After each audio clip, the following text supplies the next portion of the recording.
Welcome to Meadowbrook Memories Podcast. I am Jelly, otherwise known as Glester Prince, and my co-host is Hitchcock, otherwise known as Alfred Henry. Our mission on this podcast series is to explore the stories behind the magic that was created at Meadowbrook. When over a span of 4 years, between 1982 and 1986, we saw the transformation of a small coeducational school with less than 1,200 students, 800 boys, 800 girls and 400 boys into a successful sports and scholastic champion, winning 7 major trophies, 3 Sunlight Cup, 2 Topping Cup, 1 Walker Cup, and 1 Nutriment Shield. And to crown these achievements, Meadowbrook also produced 2 Rhodes Scholars, Cavell Creighton in 1987 and Andrea Wright in 1989, both graduates of Meadowbrook in 1983. In this podcast series, we'll be speaking to persons, both males and female, who were actively involved in this incredible journey, along with friends and staff at Meadowbrook, which inspired the environment which created this golden era. We hope you enjoy our discussion. Please give us as much support and encouragement as you can on whatever social media platform you are listening. Welcome and thanks for joining us. All right, ready? One, go. Ready. Today is Saturday, December 17, 2022, and welcome back to another conversation about Meadowbrook memories. Me, as usual, Glester, our Prince, our Lance, our Jelly, and any one of those names will do. Our co-hosts, and yes, we have 2 today, don't need no introduction, but in true Meadowbrook memories fashion, I forgive them a proper introduction. Our first co-host was captain of the last cricket team that won a schoolboy trophy in 1986, almost 40 years ago for Meadowbrook. He's no stranger to this conversation because he was a guest on episode 12 and has been co-host on a number of occasions. So Meadowbrook memories welcome back skipper Kevin Rees. Our next co-host is well known throughout the Meadowbrook community, and he's here the first time as a co-host, and we hope to get him as a guest when we find the time. But his name don't stop coming up in this conversation because I always have to bring it up. He was part of the slowest, and according to Devon McDonald, the longest running 100 meter we ever run at Meadowbrook, because after 40 years, the race still a run, and we don't know who win the famous race. But anyway, Meadowbrook memories welcome one and only Paul Brown, or as me know him, P. Brown. P. Brown, welcome, brother. Our guests, and the 2 guests, 2 brothers, whose exploits at the cricket field at Meadowbrook are well known and well documented to Meadowbrook and Jamaica. First of these brothers came to Meadowbrook in 1982 and left in 1987. I was a member of 2 winning Sunlight Cup team and I think 2 winning Walker Topping Cup team, but him can correct me if I'm wrong about that. He captained Meadowbrook Sunlight Cup team in 1987 and represented Jamaica in 1987. I consider him one of the best all-round cricketer we ever played for Meadowbrook. He was first known as a left-arm spinner, became one of the most destructive top-order batsmen who ever played for Meadowbrook, and one of the best fielder who graced the field at Meadowbrook, whether I'm in the gully, I'm in the outfield. And him win a whole heap of match for Meadowbrook, which is outstanding performance in the field. His younger brother came to Meadowbrook in 1985 in second farm. From our arch rival down the road, and when I call them name, because I embarrass them, and left in 1991 when he left sixth farm. He was a prolific run getter for Meadowbrook and scored 4 Sunlight Cup century for Meadowbrook. And I don't think anybody have more century for Meadowbrook, but him can correct me on that when him get introduce himself and we start. He captained the Meadowbrook Sunlight Cup team and played youth cricket for Jamaica and was invited for the Jamaica senior cricket team trial on 2 different occasions. But without further ado, we can welcome our guests now, Kirk and Dillion Ebanks. And Kirk, since you're the older one, introduce yourself first, my brother. Thanks for having me, sir. It's a pleasure to be on here. Again, my name is Kirk and Ebanks, otherwise known as Kirk Ebanks. Forward to the class. Yeah, you kind of break up, Kirk. I don't know if you're up on a speaker or a headset or what. Yeah, you use a headset? I am on a speaker. So I take it off? Yeah, you go straight to maybe the speaker. Maybe that's better than the headset. Yeah, can you hear me better now? Much better, Kirk. Much better. Okay. Yeah, man. So finish the sentence where that say. You look forward to the conversation. I never hear that part that's so good. No, I was just saying that I'm looking forward to this conversation. Yeah, I've man. heard, the others, and I'm looking forward to this one. Yeah, man. Me too. Me too. And Dylan, introduce yourself. All right. Jelly, yeah. Thanks again. Dillion Ebanks. Let me fix up Kirk. People know him as Black and as Aura. Probably more than Kirk. So, yeah. Pretty much happy to be back and looking forward to the conversation. Yeah, welcome back, Dylan. Because you have been here before as a host on these conversations a couple of weeks. Yeah, man. Welcome back. And what year started Meadowbrook, Dylan? Probably about 85, 85, okay. I think, yeah. Yeah. If my memory serves me. Yeah, man, I'll get to that. And Kevin, reintroduce yourself. Thanks, Jelly. Always a pleasure to be on the program. Graduated 86, played sunlight, played some football, like most people. But we're looking forward to the conversation with the band, so it's their time. Yeah, man. And P. Brown, last but by no means least, introduce yourself, brother. Yeah, thank you, Jelly. Thank you. Boy, it's a privilege to be alongside these esteemed gentlemen. But glad to be here. Looking forward to the discussion. Part of the Meadowbrook fraternity. Played cricket. And guess what? Played football too. But, that's left for late. Yeah, we get to that. Yeah, man. Good to be here. Yeah, man. Thank you, P. Brown. And thank you, gentlemen. Thank you for coming. And Kirkton, most of them questions I'm going to start with you first. And which one you prefer, Kirk or Kirkton? Right, no matter. No, Kirk. Anybody call me Kirkton, that means I'm in trouble or it's my mom. Glad to hear that. I'm glad to ask. So, Kirk, by now, the first question, I'm going to start with you most of the questions. The first question I ask anybody who come on the program, did you choose Meadowbrook or Meadowbrook chose you? Well, this is a long and I guess interesting story. Back in the days, I didn't pass common entry.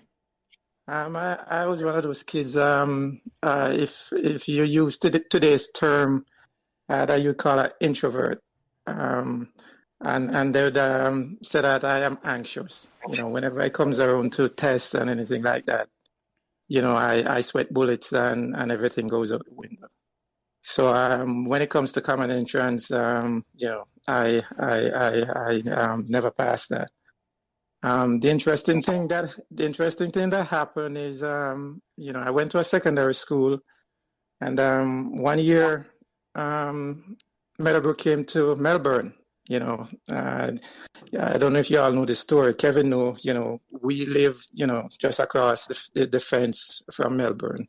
And Melbourne had a youth program and a youth team there, and I was a part of it. And Dylan came along, and he became a part of it too. So Meadowbrook came and played against the youth team, and at the end of the day, I got a message from Roddy Mazuka, who was the club captain, that I had an interview at Meadowbrook with the coach for the Meadowbrook team. I can't remember how the game went. I can't remember how I performed or anything like that. But he told me that I had an interview. He gave me the address, and I was supposed to go and meet Mr. Year. The interesting thing is that I also had an interview with what was his name? White, the coach of Calabar. Les Wright. Yeah, right. Yeah, so I had an interview with him too. But I went to the Meadowbrook one first, so I know you're going to ask me, what my experience was like, but my first day of school. But before that even happened, I went up there to do the interview. I met with Mr. Hare. He took me to the principal.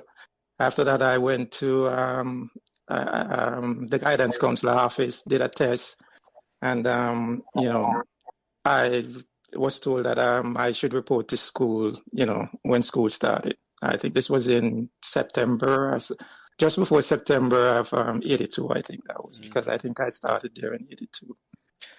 So there, when you say if Meadowbrook choose me or I choose Meadowbrook, I guess it's, it's a two-way street. The dread came and he saw me and he saw something. So in that instance, Meadowbrook chose me. And then in the other instance, I choose Meadowbrook over Calabar because I didn't go to the interview at Calabar.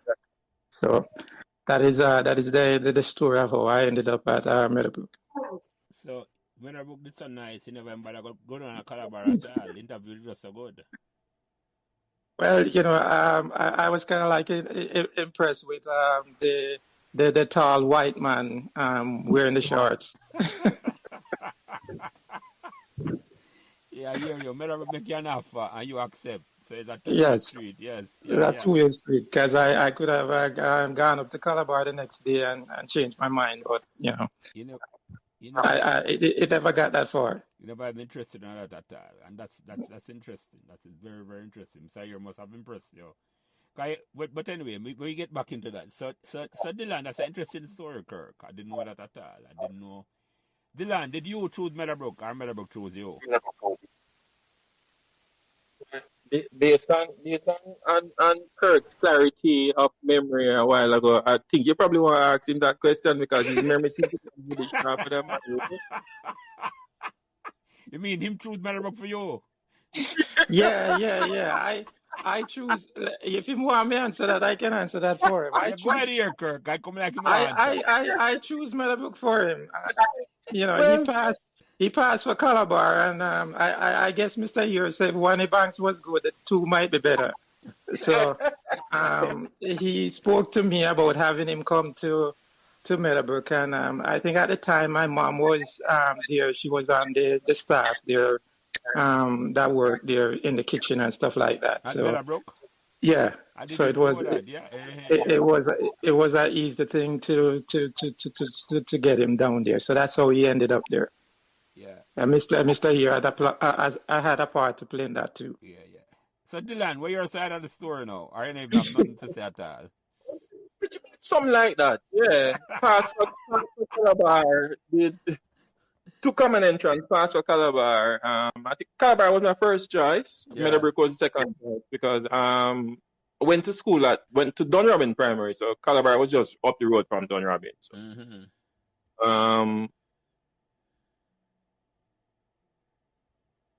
So, So Dillion, you never started Calabar at all? no, I did first form. I did first form there.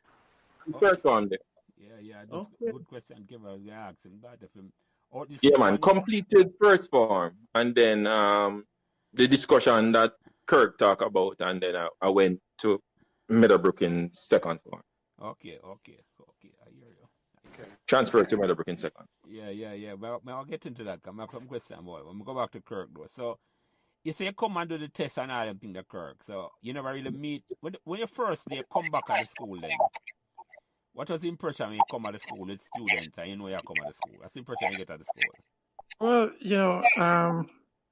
first impression was the first time I got there, and I coming from down where I come from, I not even know where Heavendale is, and I even know that a school existed near Meadowbrook, and until they came down to play against us. Kevin was a part of that team that came down to Melbourne to play against us. So when they gave me the address and I figured out my way to get up there, I was in awe of everything. It just looked clean and magnificent. And then the first day of coming back to school, I was originally there a few weeks before, but on the first day when the kids and everybody was there, it was just inviting, and me being who I am, back then I haven't changed much. I'm not a people person, so I was just anxious and I was just waiting to see what was about to transpire. So that was my first day. And Dillion, for you, what was the transition like? You leave from Calabar to come Meadowbrook. What impression you get we come on the Meadowbrook campus when you kind of get forced to come and say your mother and your brother say, boy, you have to come to Meadowbrook? Well, I think I was introduced to Meadowbrook prior to, because I think back in that time, we had a situation where I think Calabar first form would have a first form team that played against a Meadowbrook first form team. And I think I captained that Calabar first form team. And I think the game was at Meadowbrook bottom field. So somehow I actually knew where Meadowbrook was and knew what it was about. So having transferred there later on, a year after, well, it was not this difficult as Kirk, because coming into Meadowbrook now, with Kirk as a big star and Dylan as a little brother, people, why Kirk little brother, Kirk, little Ebanks. So I was welcome. It's a little easier for you because you come in and it's like a name there for you already. Yes. Kirk done make name for you already. Yeah. Yeah. So Kirk, when you come in, what some of the people you meet where you remember coming in the first term in Meadowbrook? Well, that kind of hard. Dylan talking about my memory is good. I think the major memories and Kevin memories more clear than mine. But we talk about Dave Brown. So Dave Brown was one of the person that I met the first day. There was Dave introduced me to Billy, Billy Lyons. Mm-hmm. But Dave Brown. There was another kid by the name of Mandel. I don't remember if that was first name or last name. That's Mandel Shirley. Yeah, yes, PB, because we end up in the same 8th grade. Not the same form, but the same 8th grade, because PB was in 8th grade too. At the same time. Mm-hmm. So and PB. So those are some of the names that I can remember. From back then. Mm-hmm. So PB, when Ebanks came to school, you were in what farm? Second farm or first farm? Second form. Second It form. was second form. Yeah, it was second form. Yeah, because I mean, Kirkton's arrival though, and Kirkton might not know this, but we would have known of Kirkton's arrival even before Kirkton got there. and back in the days, a big thing was interfarm competition, both in cricket and in football. Yep. You understand? And it was a matter now of which farm Kirkton was gonna be, because we already start with plan with farm team already. Yeah. And it was about winning interfarm, so so that was a big thing back then. So but we was welcome, man, with both moms. Yeah. So Kirk, before we come back to you, Dylan, the reputation of Meadowbrook High, we had just one sunlight for the first time. Did that make any difference in terms of why you chose Meadowbrook, or? No. Because at that time I didn't even know. So you guys, win sunlight. I was just happy to have gotten the chance. And when I came there, the only thing on my mind was to prove to everybody that I deserve to be there. As far as the Sunlight Cup team, that just won, is when I got there and I heard about all of that. Okay. So that had nothing to do with me coming there. I was given that. You want to prove yourself. Yeah, I was given a chance, and I just wanted to make the best use of that chance. I wanted everybody there to know that I belong there. And it's not just a fluke thing. I belong there. So as far as education and the sport is concerned. You come there for everything, not just the sport alone. You come for get an Yes. education. Yes. Yeah, man. You just want the opportunity to come play and forget the opportunity to go to high school. Yeah, just a chance. Yeah, all I wanted was a chance. Yeah, man. I get you. And Dylan, for you, who are some of the people you remember and meet when you just come to Meadowbrook?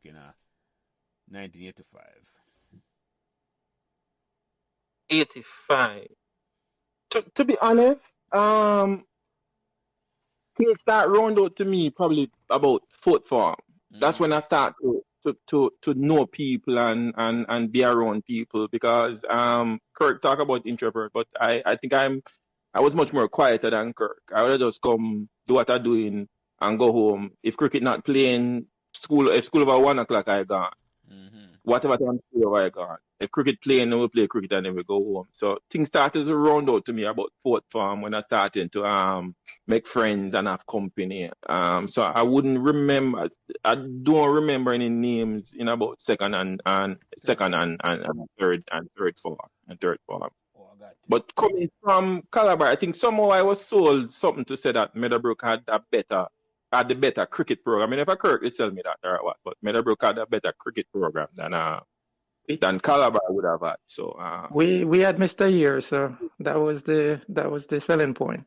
And the record, it speak for itself. Because by the And time the record speak for itself. by the time coming in 1985, three or four trophy we already win. We already. Two Sunlight yes, Cup so I and took Tapping pack Cup. my Yeah. bags and come up, head up the road. Yeah.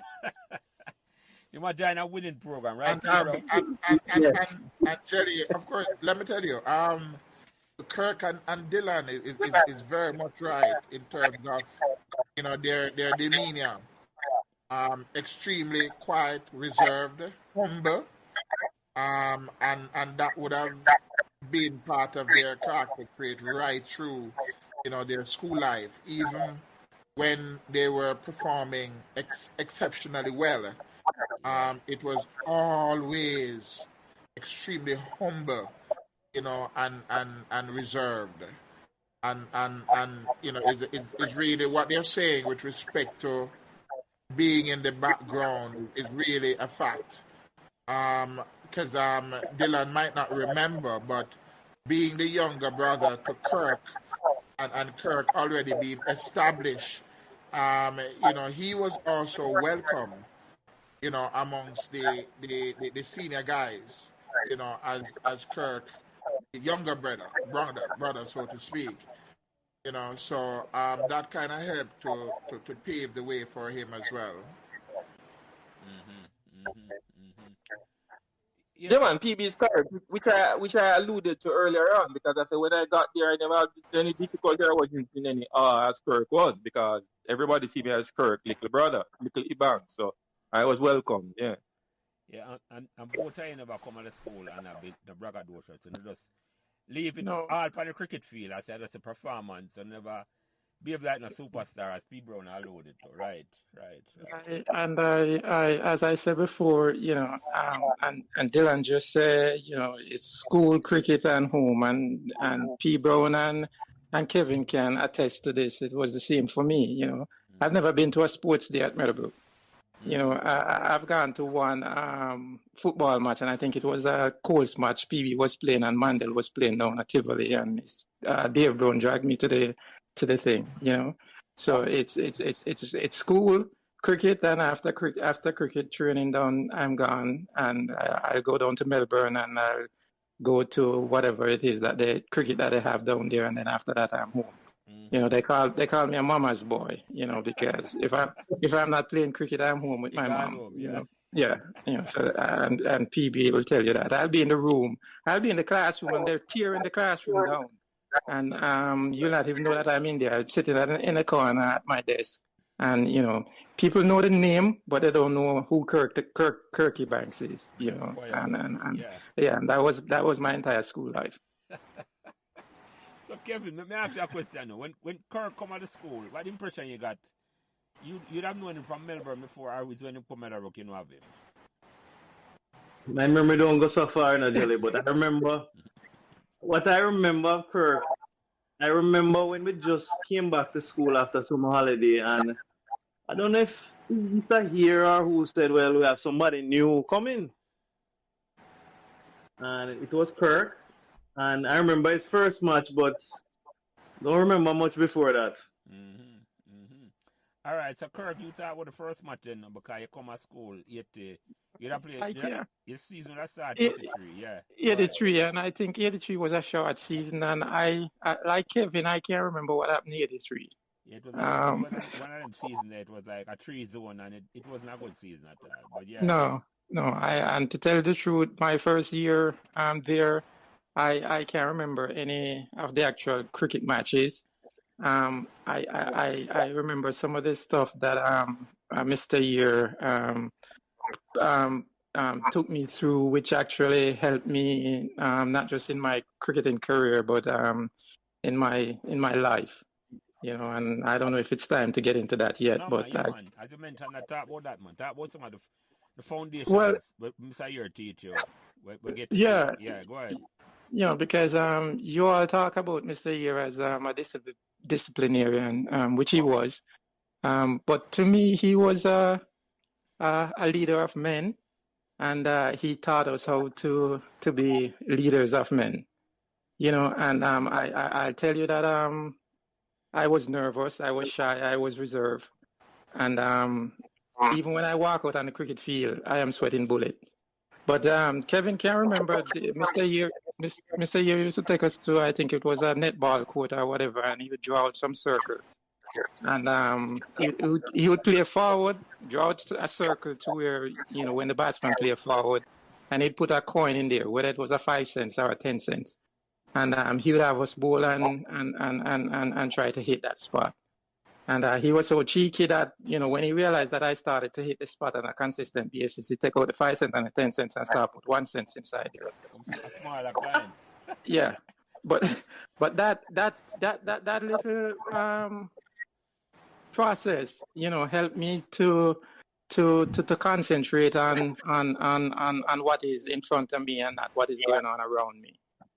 So I kind of like learned to block out everything, and it's just me and that spot, or in my imagination, it's just me and that batsman. So going forward, when I walk out on a cricket field, I'm no longer nervous because it's just me and that batsman, and me and that spot, and I don't sweat bullets anymore. And when you walk out on a cricket field, in sunlight, the pressure is different from when you play for a Jamaica youth team. The pressure get a little higher, and you play a senior cup, and with the people in the stand, the pressure get a little higher. And then when you play for the Jamaica senior team, the pressure is all the way up there because then people in the stand will kill you. Yeah. Yeah. So I walk out on the field, I say a little prayer, and I am sweating bullets, but I just remember what I learned. It's just me and the batsman. And I just shut out everything around me. I can't hear the crowd. I can't hear anybody. It's just me and what is in front of me. And that little exercise has helped me so much because it even helped me now with taking tests. In my career, what I do, I have to take tests to get licensed to do what I do. And you have a 20-hour course, and you have a 2-hour exam, and you have 100 questions.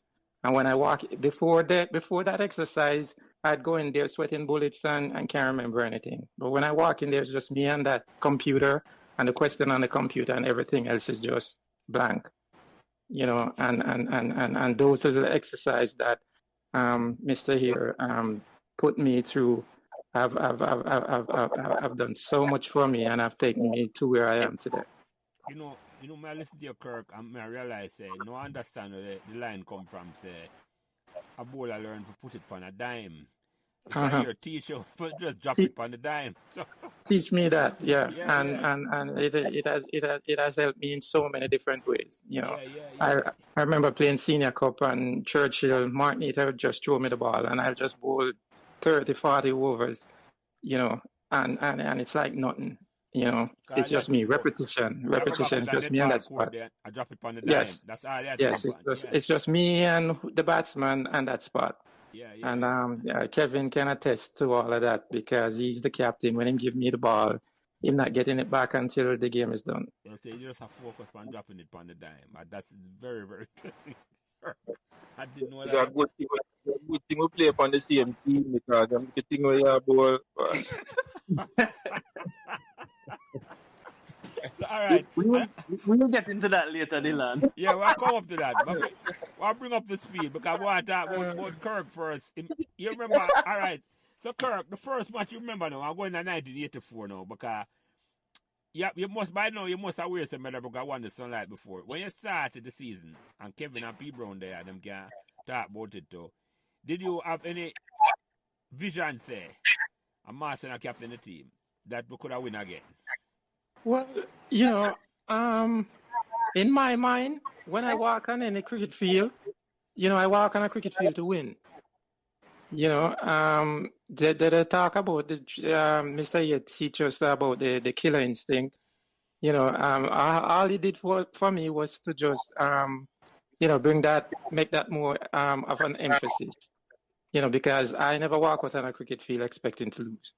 And with the group of guys that we had on the team with Dirk and McDonald and Kevin and Maston and Facey and I don't think Wiggy was playing started playing then and Eddie,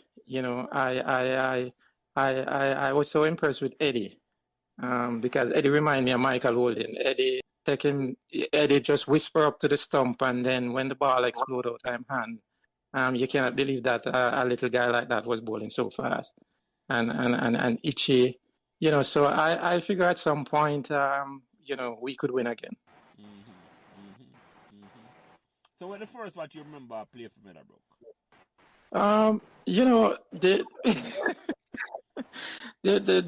The first match I can remember is the finals, and I don't think we want to get to the finals yet. No. I know I made 103 against Excelsior, down at Excelsior. I can't remember what year that was, if it was 83 or 84.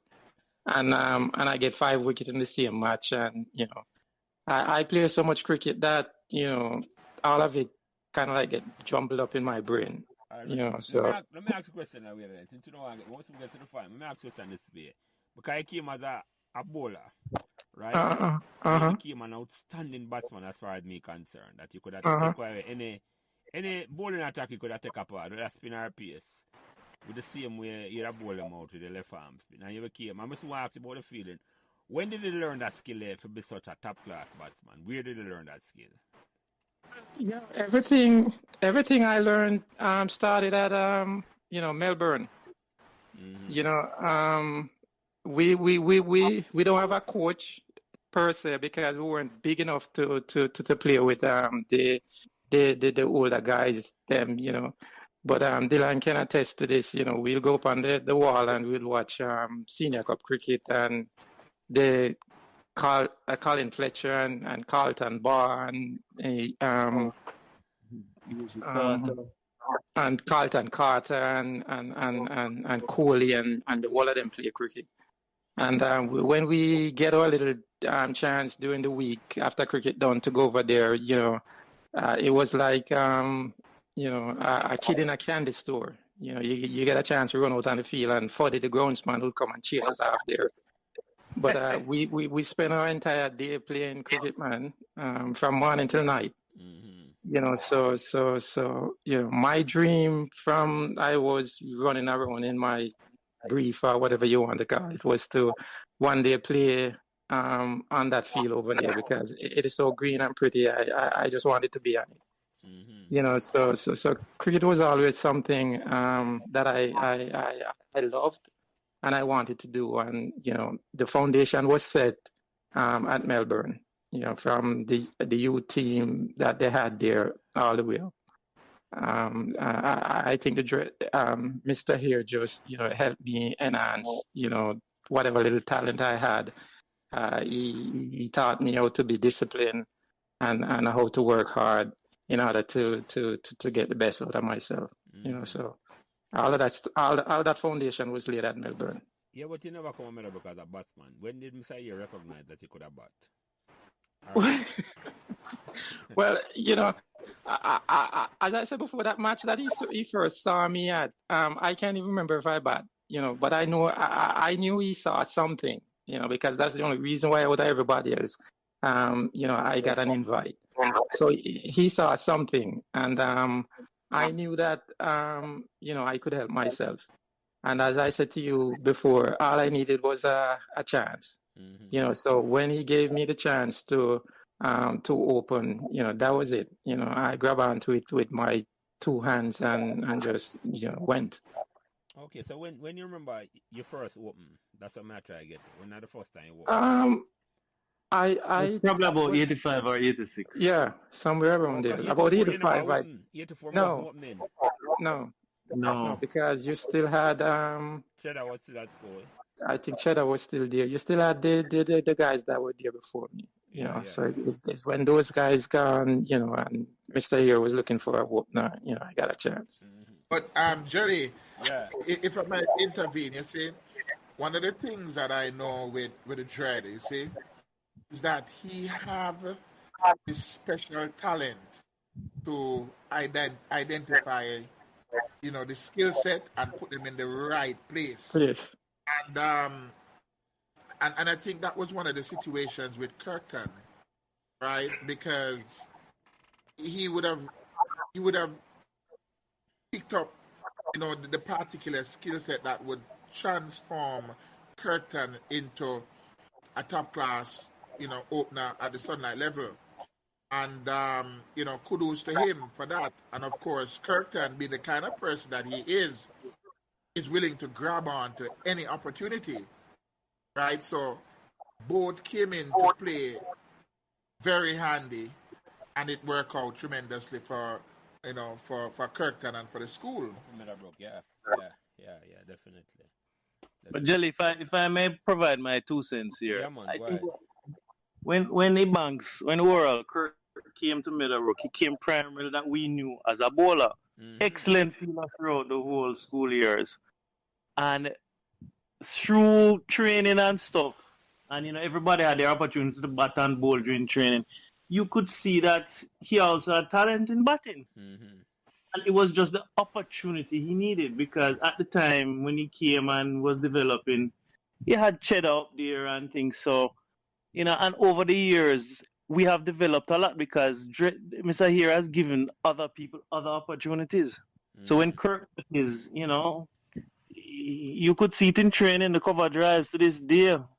I don't know why anybody would want to bowl outside them off. I think the openers at the time, Kevin, was Cheddar and Jono. Yes. Yeah. But if memory serve me right, I think it was about 85, 86 that when he got the opportunity and he made 100 and made a lot of runs. I remember that match at Melbourne, him who can pull all the Calabar guys right over the fence at will.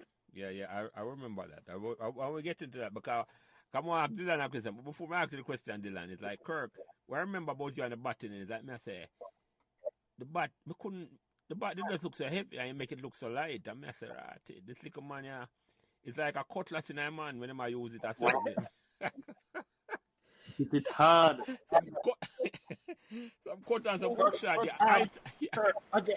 Jelly, as you talk about the bat, me and Dylan had a conversation recently, and we're trying to remember the name of the bat. I think we both agree that it had orange on the back of it.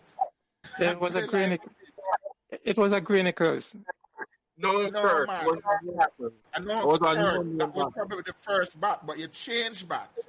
You had a bat. You One no had name. a bat. It's not a regular name. It had It's a not a orange regular and name. blue It had and an as orange it on on the the back. back. It wasn't I think it started out with the Grainicles, right? And then we got this other bat. And Was that DCR the jumbo? Yeah, I think it was jumbo, a No, I it's think it not a was jumbo. turbo. It's It was a turbo, I think. N- Not a jumbo. no, it's not the turbo either. Kirk, it had a I orange and don't I know if think Kirk blue remember. We sticker on know the it have an back. orange. We know It have never an have orange. any of them regular cricketing gear name. It's not a Gray Nichols or a Duncan. No. Yeah. It was more like a plain name or DC. I don't remember what it was. But we agree that it had orange on the back of it. Remember that much. I can't help And you poor, also. poor Kirk would never remember. No, that look like you should give him the film name and put him name on the back. That's how, but Yeah. at them time, we not think about that at all and say put Kirk name on the back of the bat in the car. My brand this bat, you know I exactly. think somebody in a red stripe cup. I think somebody from down the islands, one of them batsmen from down the islands used to use one of them bat there with that name on it. I just Okay, can't remember. okay. But Yeah. I just remember the orange color on the back of it. Yep. So before we come to 1984 Kirk and the finals, because we can't get in that, but more ask Dylan a question. When Kirk, that's sorry, come on, I think your mother attack you. When Kirk come home and attack about Meadowbrook exploits, what I tell you say about Meadowbrook and you are going to Calabar by this time? What you think about it? When tell you that? No, but at that time, we never at that time first we never talk about no cricket. Never take cricket serious. Okay, now I take nothing serious at all. I got you. And Kirk, being a quiet reserved person. I mean attack, you know what I'm Right, saying? you When know, I come home, I ain't got nothing to say, you know? Yeah. I could have just win a cup and come home and nobody I know don't that I know won. at all, yeah. I hear you, I can't sense Yeah, man, that. that's I can't sense that right. You exploit any and come home come say nothing at all or nothing Not about at all. it. Yeah. Nope. But Jelly, before you go any further, Kirk, when you came first, you played Colts first also. No, I remember no, playing Colts no, or under 14. no. I no, don't think no. I play Colts. Kirkland didn't play course cricket. PB was playing Colts. I didn't play. Kirkland didn't play course cricket at all. No, I didn't play. No. Yeah. PB was playing. I didn't play. Yeah. My memory says different though. I want to think we did. My No, memory no, don't think. Kevin. My memory No, don't think Kevin. I did. No, Kevin. Kirk didn't play Colts. I don't think my memory did. and PB on play. I know. Minot could attest to that too, because Minot was Colts captain right through until I took over. Yeah. No, I said I played with him, you know. I never played with mine at Colts. I don't remember that. So what? But clarify that and Kirk. Why you never play Colts? I don't know. Good question. I think Maybe I was because Colts was what under 15. Yeah. Colts was under 15 at the time. Yeah, and I think I was. Right? And I think when Kirk came, he was just over the because age. if I was born September I could have played, but because I was born before September I was not allowed. I wasn't able to play. He was fifth. Yeah, I think that was it, because I think there was a discussion about it. Yeah. Well, I have a different recollection. I remember him playing Colts with me. Well, we'll play a lot of cricket together, Kev. You know, mine are B and junior cup, so I don't know if all of that mix up. We played quite a lot, that's true. Yeah.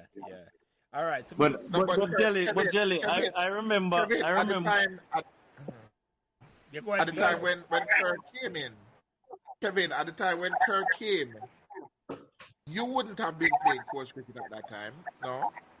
I played cross cricket up to before, my friend. Okay. I played cross cricket up to probably 84. Right. So and no, Kirk came I in don't 82. think Kirk played course cricket. I can't remember. Somebody will come and clarify it for you. Somebody will come and clarify. Yeah. That's the purpose of them conversation. Yeah. We can't remember everything. And it's not a test for a text. But Jelly, yeah.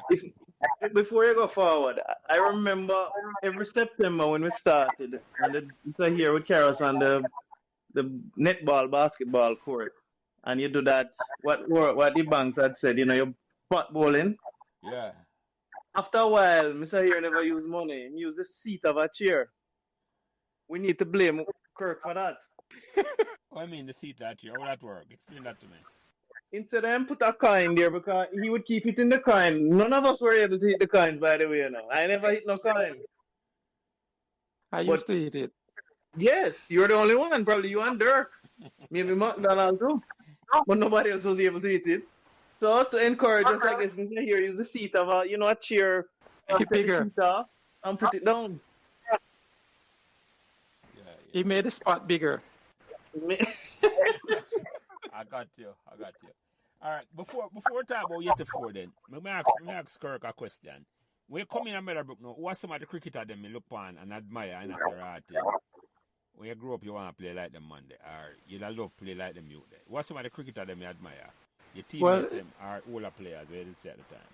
If you're talking about, because, as I said before, Melbourne was right over the wall. So the cricketers, them that I admired was the senior cup player them over there. But when you talk about Meadowbrook, when I came there, who I was impressed with, as I said before, Eddie, because Eddie remind me of Mr. Holden.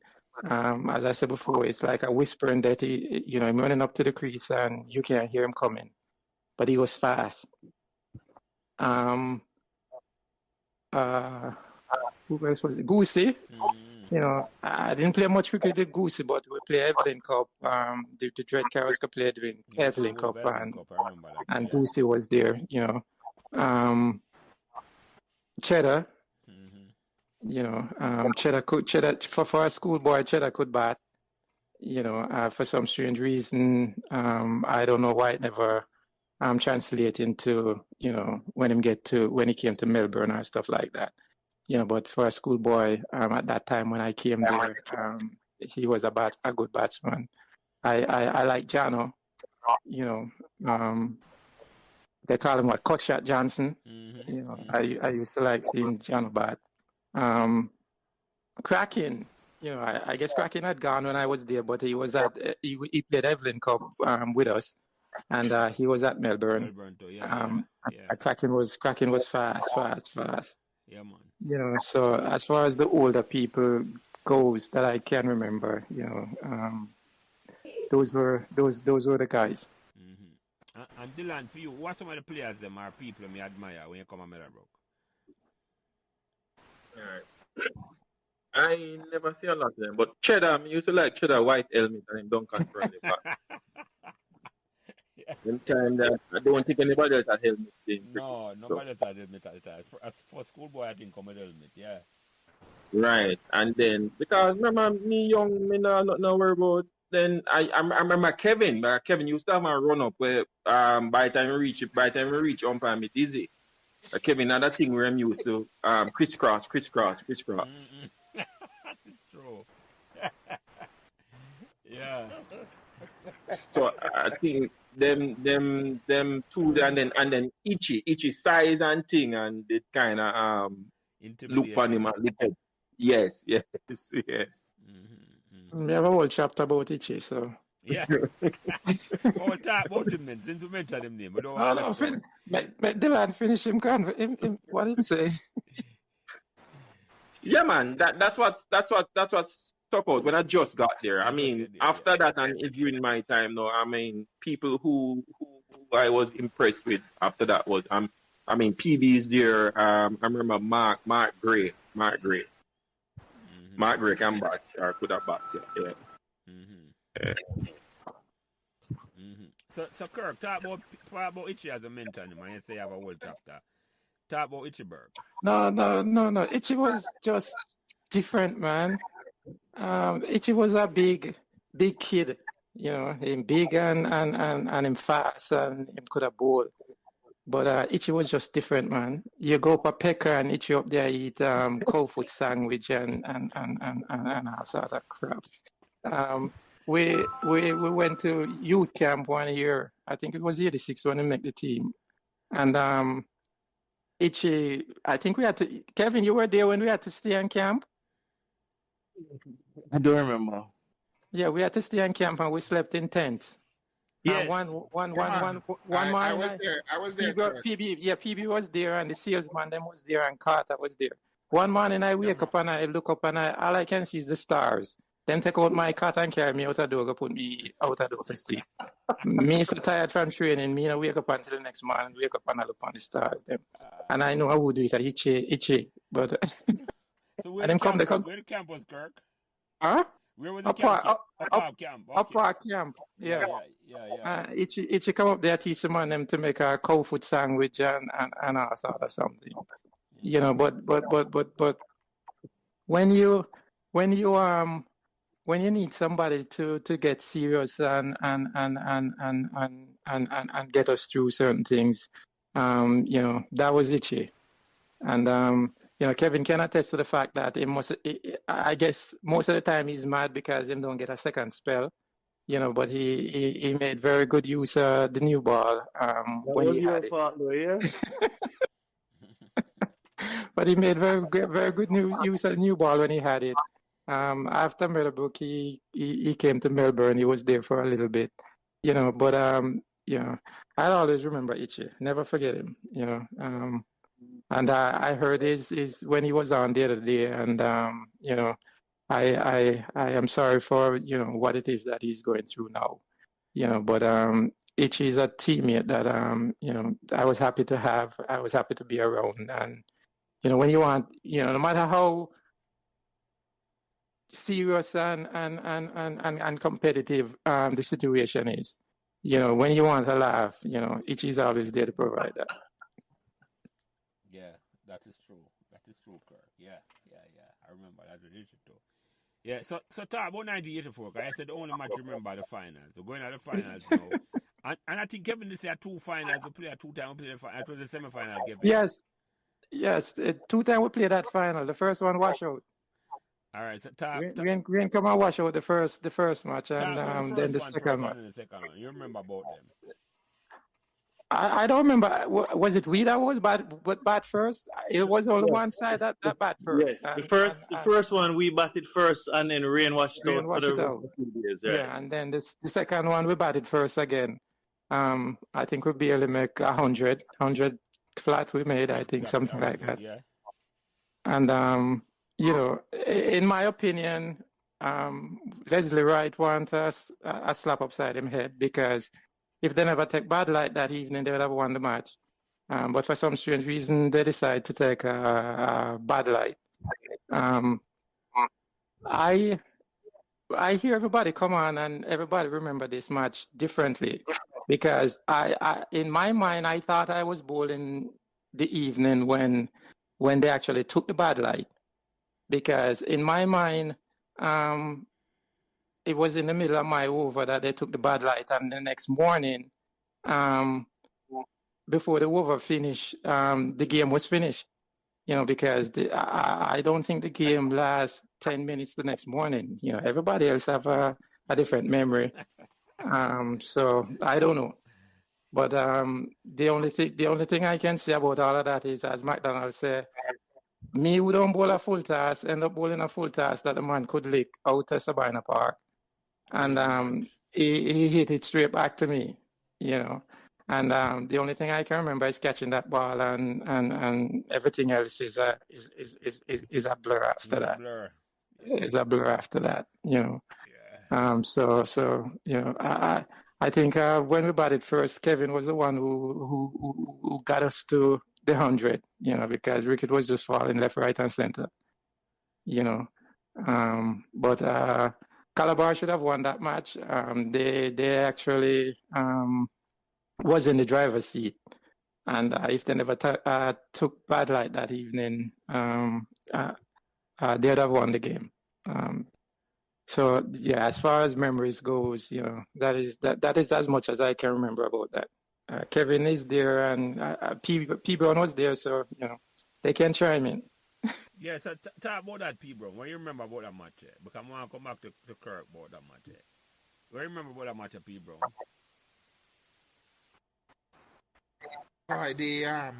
The recollection of that match, and we're referring to the that match at Sabina Park. Yeah, the 84 final. When they bowled out for 100, I'm gonna bowl them out to 96 or something like that. I wasn't playing that match, I don't remember playing that match. I was part of the squad. But no, I don't think P. Brown played, because it was me, Dirk, and McDonald. It was the spinners before me, Dirk and McDonald and Kirkton. Yeah. So I wasn't a part of the team in 84. And the squad was part of the team. And Kev, like me, Kevin can't remember anything, so I guess we have to move on. Good. What I remember of the game though is as Kirk said, we made 100, and Calabar was actually cruising at one time. Yeah. And once we gave Ebanks the ball, we never took it back. Even though Ichi was great, but there was something Mr. Here. I guess Mr. Here didn't want us to bowl in fast bowlers with such a small score. I don't know, but I guess the faster you come, the faster you can leave. Yeah. And Ebanks had such great control. McDonald's under great control, would spin the ball and create issues that after a while, once we got a wicket, if you quote unquote killer instinct, once we got a wicket, we're almost programmed to put pressure on whoever came in, people around the bat, that sort of thing. And for whatever reason, the pressure always worked.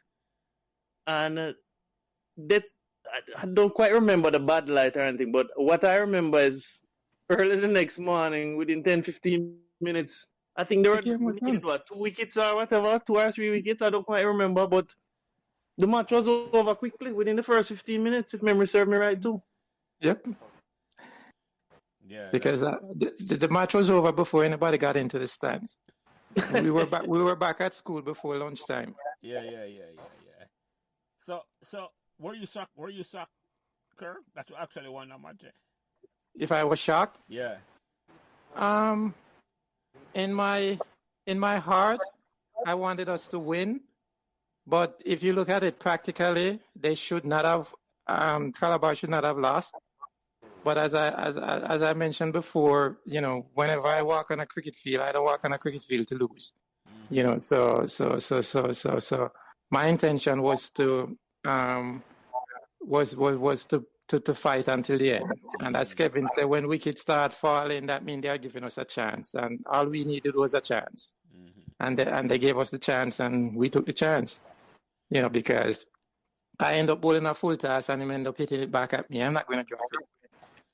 So all I wanted was a chance. So Yeah. So all right. So let me ask you the question. And how that make you feel when you realize Meadowbrook will win again? A repeat, as they call it. How that didn't make you feel?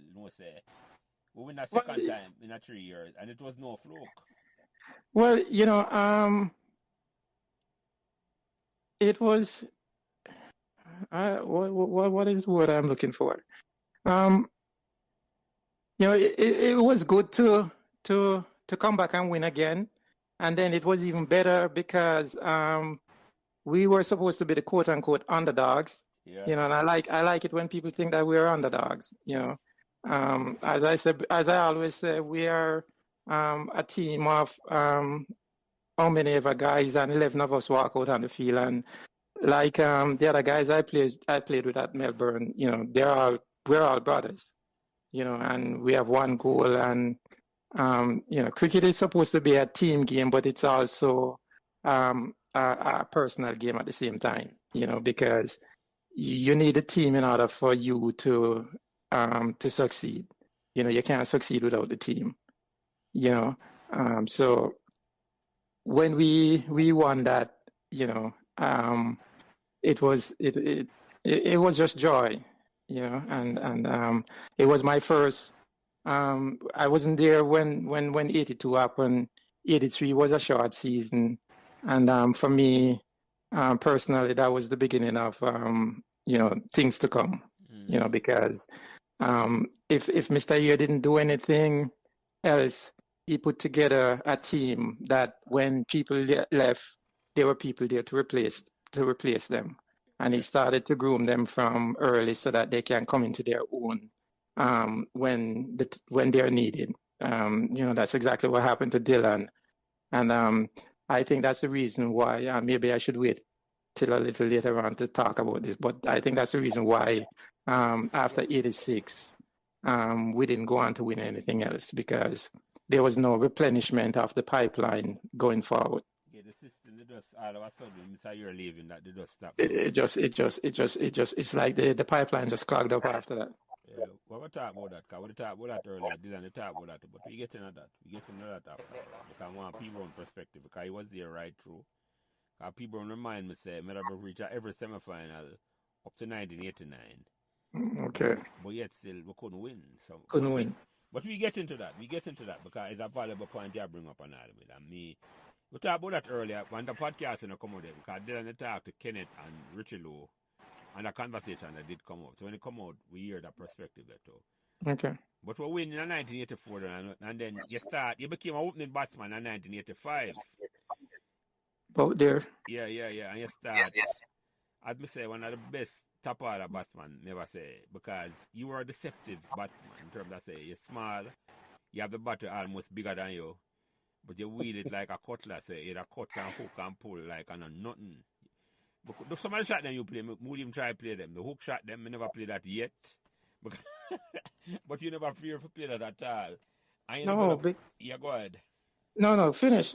And you develop into, in my mind, the best all-round cricketer ever come on Meadowbrook because I think this is one of the reasons why Mr. Year probably want you to come on Meadowbrook. Your feeling skill would have win only per match. Just by the ability of feeling alone. You don't get a game on Meadowbrook just by your feeling ability alone. Because Mr. Year would have put a level field up on the team because them can't win the match. A man can save 20, 30 runs in the field. Mr. Year want him on the team. Because I'm certain about that more than say a man go out there bat and make 20 or 30. And the feeling change the whole spirit of the team. You take a catch, and trust me, man, and some catcher you take, it change the whole vibe of the team, man. The whole complexion of the game. You pluck the ball out of the air and mess around, you don't catch that. So, yeah, but go ahead. I want you to comment on. Yeah, go ahead. All of that started, as I said before, at Melbourne. Melbourne is the for us, me and Dylan. The grassroots, and Saturday morning time we go over Melbourne and they have the concrete and they have these compressed balls, and you have Arbor Wollaston, Shane Ford, Robert Samuels, and they're all over there, and all me who's supposed to be bowling spin is bowling pace, because all we wanted to do was to knock each other down. So that's where the cut shot and the pull shot them come from. You either play them or you get knocked down. And nobody not bowling at 22 feet either, the length of the pitch either. Everybody's running past the stump and just zipping it. So you either hook or run. That's where you develop your cut skill and your hooking. So that's where all of that come from, But I never see myself as no big batsman, as you say, my fielding was good, but I came into my own, I guess the 85 season, because the 83 season, as I say, it was a short season and I don't remember anything about that.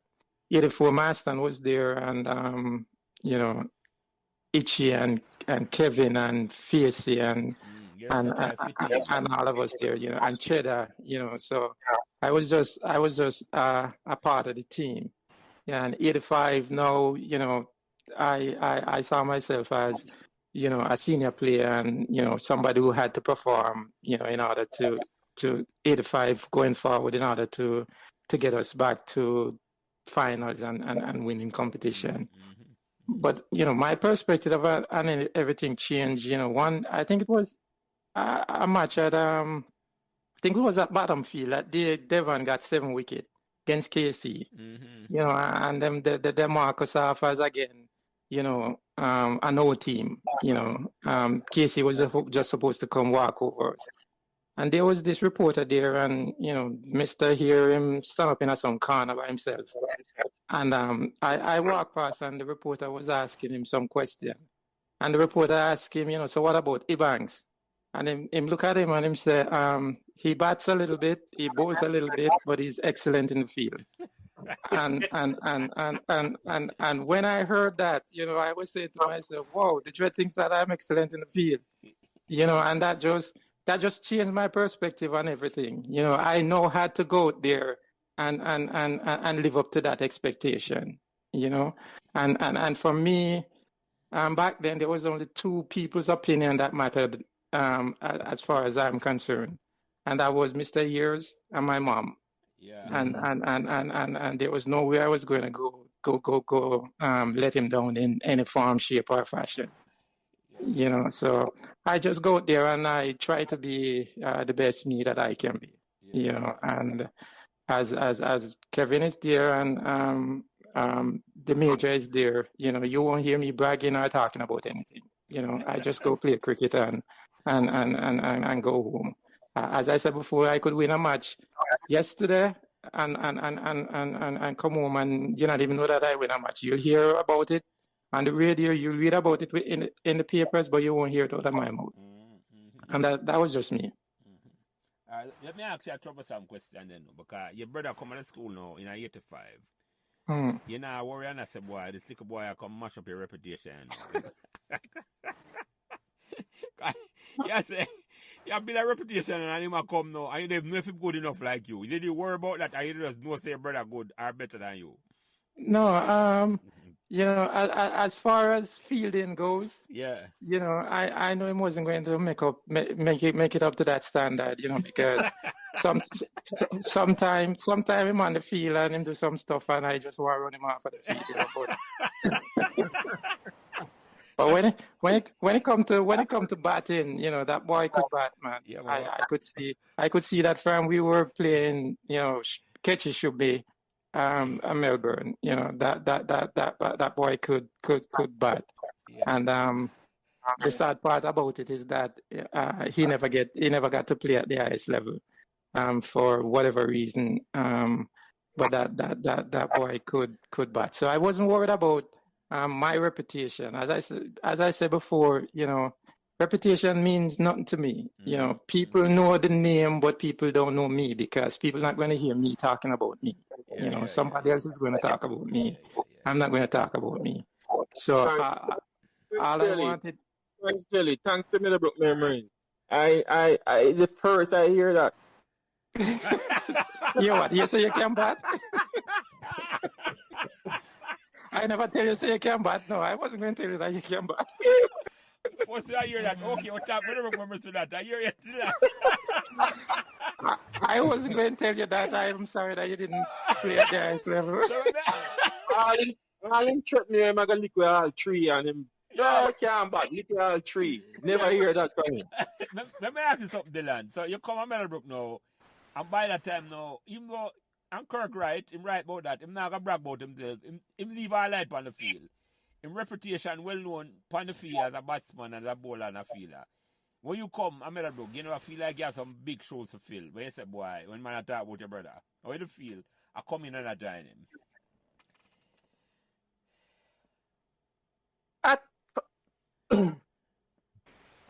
For some time, in the short period, I think I was in his shadow more than anything else. Yeah. I was in his shadow more than anything else because of what he would have done, what he would have achieved. And I guess I had to keep reminding people that, hey, I pull my own weight. I can put, I do my own thing too. But then it wasn't until maybe because as Kirk said, I would probably say unlike Kirk, I never really take myself serious. Yeah. I never really take cricket very serious either. People will. I'll make 100 or play a cover drive or something, and people will be in awe. And I am saying, but I just do what I'm supposed to do. I'm supposed to make runs, bro. So I never see myself as a big thing. Yeah. Even just the other day, with PB, we were playing some over 40 game or something, and PB was saying, boy, Dylan, you have to bat most of the work. Because I usually say, you go bat, and PB stand up and say, no, man, if we have to win this game, you have to bat most of the overs. And I said to PB, but PB, me can't go up, I'm going to get a one ball. I say, well, if I saw. And the same game, I make 90 something off about 30 something ball. But me just saying that to say, I just don't see myself as, I just see it as, hey, me go bat, I'm supposed to make runs, that's what I'm supposed to do. So me make 100, I know nothing big, it's not no big thing, that's what I go here to do, that's what I'm supposed to do. So so back to what you were saying, yes, for a while I was in his shadow. I was in his shadow, but in the last maybe the last 3 years or so, I start and do my own thing and You blossom yeah. out from all that. And Jelly, let me Yeah, go ahead. I want you to intervene comment a on bit that, Kevin, and then Kevin, you talk about because that. Yeah, go ahead. I think I was fortunate to be right in the middle of Kirkton and Dillion in the sense that I played with Kirkton, and then when Kirkton left, I played with Dillion. And even though Dillion didn't have any expectation, I must tell you that we had a lot of expectation, especially having experience and witnessed Kirkton. Right. You understand? So even though Dillion didn't have any expectation on his part, we who would have experienced Kirkton did have a lot of expectation for Dillion. And of course, we did get upset when certain things didn't go as planned, you know, and because, there was comparison and it would have been automatic, human nature and stuff. But I think, and what Dylan said is so correct in sense that initially he know he was extremely talented, and even though he would perform, we didn't see him thinking at it as anything big. Nah, take it serious. Did not take it serious. And I think, however, as he grew and developed, I think that serious part started to come in. But the performance was always there, and just looking on with respect to both of them, there was expectation. So Dylan may very well know that now. Yeah. Well, but before you comment, Kevin, but him did say that earlier, it's like him don't remember nothing before Ford Farm and Meadowbrook, So it's like him just there school and then him never not think about nothing at all, but just go school and go home. Him not think say if you take nothing serious, so. But Kevin, your impression in terms of like the comparison between the two of them. Well, I played more with Kirk at school and at Melbourne. I played with Dylan mostly after we left school. Mm-hmm. But while at school, I just thought overall Kirk was just, if not the best all rounder to walk through that gates of Meadowbrook. Yeah, man. That's batting, bowling, feeling, Yeah, man. When you think about it, when he got the ball, you couldn't get the ball out of his hand. Well, every game. I can't remember a game that I had to say, boy, the man I beat you up, give me back the ball or give it to somebody else. I can't remember that at all. Right through cricket. So when you go through what has happened with Kirk, I just think he was there, at the top of the pinnacle. When Dylan came, yes, there was talent. Dylan was a lot younger. But Dylan, I remember when Dylan first came, Dylan was bowling off spin, looping and turning and bouncing this ball. He wasn't very tall at the time. No, not Kirk. Kevin, I don't think so, I remember Dylan was bowling medium pace. No, After he was supposed to off spin. Yes. When he first came, he was bowling off spin. After that, Dylan started bowl pace. Dylan wicket keep. Dylan bat. Dylan did everything on the cricket field. Yeah, I know that. Okay, so it was off spin first. I remember him bowling medium pace and then an off spin as well. Man. So I would dare to say that if Mr. Hero was still here, Dylan would be a very good off spin bowler. Cause Mr. Hero would make him bowl anything else. Yeah. So I think the Banks have probably been the most successful cricketing family that have walked through the gates of Meadowbrook. So how many brothers at Meadowbrook walk through have schoolboy hundreds? Very few. Yeah, I can't think of anybody else. I'm going to play for Jamaica. Yes. Here you go. Yeah. No. I agree with that, Kevin. That is exactly right. I agree with that. I agree with that. Yeah. So Dylan, let me ask you something then, no. So, Mr. Year never take it on the tennis court and teach you to drop it on a dime like on teach Kirk. No, bowling. Hello? Yeah, man, go ahead. No, bowling wasn't my thing, man. Bowling wasn't my forte. But as Kevin really said, when I came there, I was bowling. I did a little off spin, but Mr. Here didn't have a lot of Mr. Here. But on the tennis court, we used to bat, and I remember the steps in terms of the chalk drawn out on the tennis court were in terms of back and across or chip and drive, and one of the things that Mr. Here taught me was pretty much to play to your strength, because I remember every time him throw the ball to me on a chip, and if I don't read it onside, well, he know me lick it through the half side. But after a while, he probably just get fed up, and because once I never reach it, it going through the onside. And after a while, he just start work with me because he saw that pretty much this was my strength. And he never tried change me. And for years after that, I thought I couldn't go through the covers. So that's after a while I started to open up my stance to try and hit the ball through the covers, because mostly, if you're coming up with the gun, I never played through the offside very well. I forced to open up to go through the offside after a while. So as I said, him just allow me to just shake him head, and him just look at me, shake him head, and say, all right, just do it. Pretty much. Just leave it for anyone. They must say, you're not trainable. Name about to try to change. That's how you're straight. Just work with Pretty it. straight, yeah. Yeah. All right, so Kirk, Dylan come and join, and your bio way send me, and I want you tell me why you said that.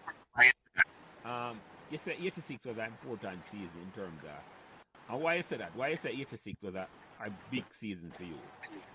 Well, they talk about the 84 finals.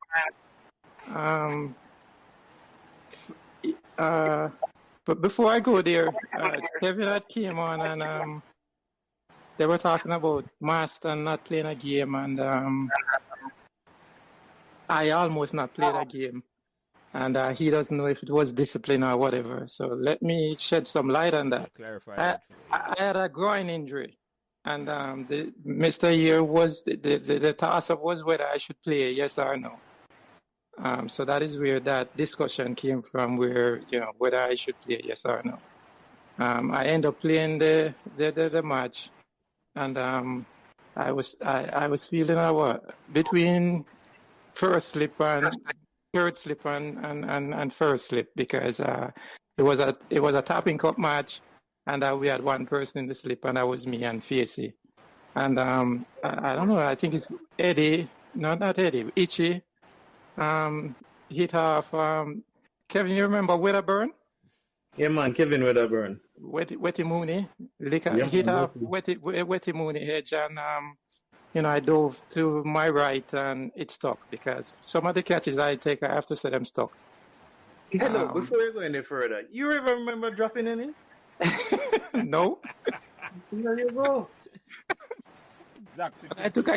I took a catch, and went to Mooney turn around and say, only you, and so just to clarify that, it was not a discipline issue. I had a groin injury, and the toss-up was whether I was supposed to play or not. I wanted to play, and Mr. Year agreed, and I was supposed to stand up for first step the entire game. Back to what was the 86 season. Hold on before you go any further, Kirk. We're talking about leading up to the semifinals. The match was at Melbourne, so I don't know if it was the finals or what. I can't remember what it was. I don't even remember what year it was. But it was a match at Melbourne against Calabar.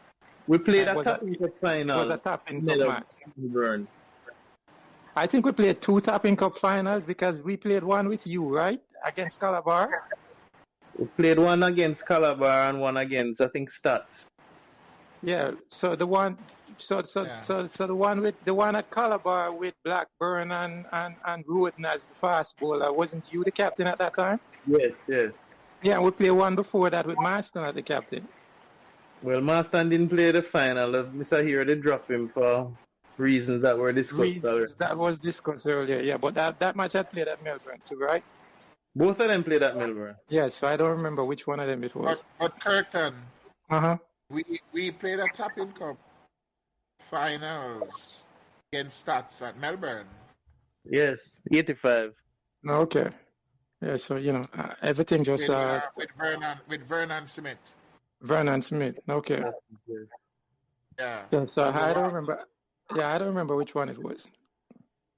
But my recollection of you, there was a time where I don't remember what happened with Mr. Here, that he had dropped you or didn't play you, and it was leading up to a semi-finals, probably 85 or 86, one of them. That And when we played as a practice match against Melbourne, you played for Melbourne. see, those are stuff that I don't remember. I don't remember playing against Meadowbrook for Melbourne. Yeah, man, I remember that like yesterday, but I don't remember the reason why. Maybe Melbourne team wasn't strong enough, so we need to give you some competition. Would that have been 85, Kevin? It was one of those years, 85 or 86, one of them. Yeah, so I think if my memory serves me correct, I think it was the intention then was to play some additional players. So if Curtin would have Played been for eligible Melbourne, to play for Melbourne, then he could give you a play chance to play somebody else. All right. I believe that was it. I must have been a reason because I can't remember getting myself into any trouble to get dropped. That To is get unlike dropped. you, Kirk. That's unlike you, Kirk. To get dropped, Not with Mr. Here, not with Mr. Here. No. Yeah, that is unlike Kirk. Yeah. All right. Continue But, 86 discussion then. well, back to 86. 86 final was a joy for me. For one, I had a chance to actually walk out on the field and win a cup with the man on the other end, on the other line. And that was the beginning of things to come, because at that time we were playing what you call, I think it was minor B at Melbourne, where Mr. Reese was the captain sometime, William was the captain sometime, Mr. Sterling. They just wanted an elderly person on the field, and we ran the thing. We ran the cricket as far as the cricket goes. Mr. Reese would play and he'll just stand up first slip, and we deal with everything else. But the minor B team. Yeah, the minor B team. Pure schoolboy and one older gentleman to say that he's there responsible for us. But that was the first time outside of that I had the chance to be on the same field with Dylan, and so that was a good feeling for me. And the other thing is, again, we play against KC, and we were the underdog, and KC was. Before the match, the rain came. KC was tearing up the bowling. I don't remember how much it was, but the rain came, and let's just say Mr. Parks decided that the finals need to be played and be over with. But one thing I don't understand is KC got bowled out for what was it, 59, whatever it was. They didn't spend any time on that wicket for it to dry out, and we went out there and bat on this practically the same wicket, and Kevin and I think it was Raj who finally knocked the score off. So when they are going to talk about the wicket was wet, why they lost or anything like that, all I can say is that we batted on the same wicket, But that five wicket. Come again? Where was this? I'm talking about the finals at Sabina Park. Yeah. Sabina Park. Yeah, Kingston. And I played. 86, you didn't play? You wasn't on Meadowbrook in 86? Kirk, Uh-huh. Yes. Kevin wouldn't have played that match. I captained that side. Kevin captained this Oh, team, Kevin. and Oh, Dylan right. was Yeah. Dylan was. If Dylan didn't play, he was in the squad. Yeah, Yeah, man. Dylan would have been Mr. in the squad. He was a Mr. part of the Picture with team. me. Dylan would have been in the squad. Yes. Mr. Picture with me, yes. So why are you asking if you played? Me to ask you where, because I know that same year we played the final at Melbourne. Unless it's a Topping Cup. That's Tapping Cup. We played the finals, the Topping Cup at Melbourne. Okay. Yeah. So Yes, because I remember doing fielding duties. That was my thing then. So why you think 86 was a special for you, Kirk? Because as I said before, Dylan was a part of the team, you know, yeah. and it felt good to you know, maybe I can't remember, I don't think he actually played in the game, you know, but he was a part of the team if he didn't play in the game, and it was good for us to, you know, as brothers, to be, you know, on a championship team at Meadowbrook, you know, at the same time. You know, and that 5-wicket for spit, as Mark Churchill would say after I got back to Melbourne, you know, those same figures came back on the same ground. 5 for 3. Yeah, and those same figures came back on the same ground a year later against Guyana in youth cricket. I got 5 wickets for 3 runs at Sabina Park for Jamaica against Guyana. You know, so that's why 86, you know, stand out for me so much. That was youth cricket? Yes. Youth cricket. You never get 5 for something in a one-day game? For the Jamaica scene. Yes, when Cody was a captain. We won Red Stripe Cup in 92. No, the figure was 3 for 2. Oh, it's 3 for 2. Okay. Yes. And that was in the Red Stripe Cup when Walsh was the captain and I played for Jamaica at the senior team. Yeah. Okay. So Jelly, that is why the 86 season, you know, was so special for me. Okay, and the fact that we, you know, we came back and won again when nobody expected us to win because we were supposed to be underdog, and you know, most of the players from 84 had gone, you know, so this was a new batch. Kevin was the captain, and we had a bunch of nobodies, and we came back and we actually made history because it was the first time a schoolboy team won both Tapping Cup and Sunlight Cup in the same year. Oh, yeah. I never know that. That's a record. I never know that at all. Yeah, so all of that was made that season special. I didn't know that at all. I did not know that at all. You know that, Kevin? No, never. First time hearing that. But I don't know. Tapping Cup wasn't very long though. Come again? I said we didn't play Tapping Cup because after we left, I don't think Tapping Cup played. I don't think it played after that because I captained in 87 and all we played was Sunlight. It wasn't any one day. No, so we retired the trophy then. I guess so. Interesting. Yeah, I remembered. As Kirk said, it was the first time that a team was winning the Sunlight and Tapping Cup in the same year. And we won Tapping back to back, 85 and 86. 85, yes, 85, 86. Yeah, I didn't know that at all. I did not know that. So Dylan, how that make you feel being a part of a winning team for the first time? Even though you're just a member of the squad, I come like you didn't remember it's so good. How did that make you feel? No, I guess I just move with the flow. I mean, run up and down and excitement, happy, ecstatic. You still not take it seriously.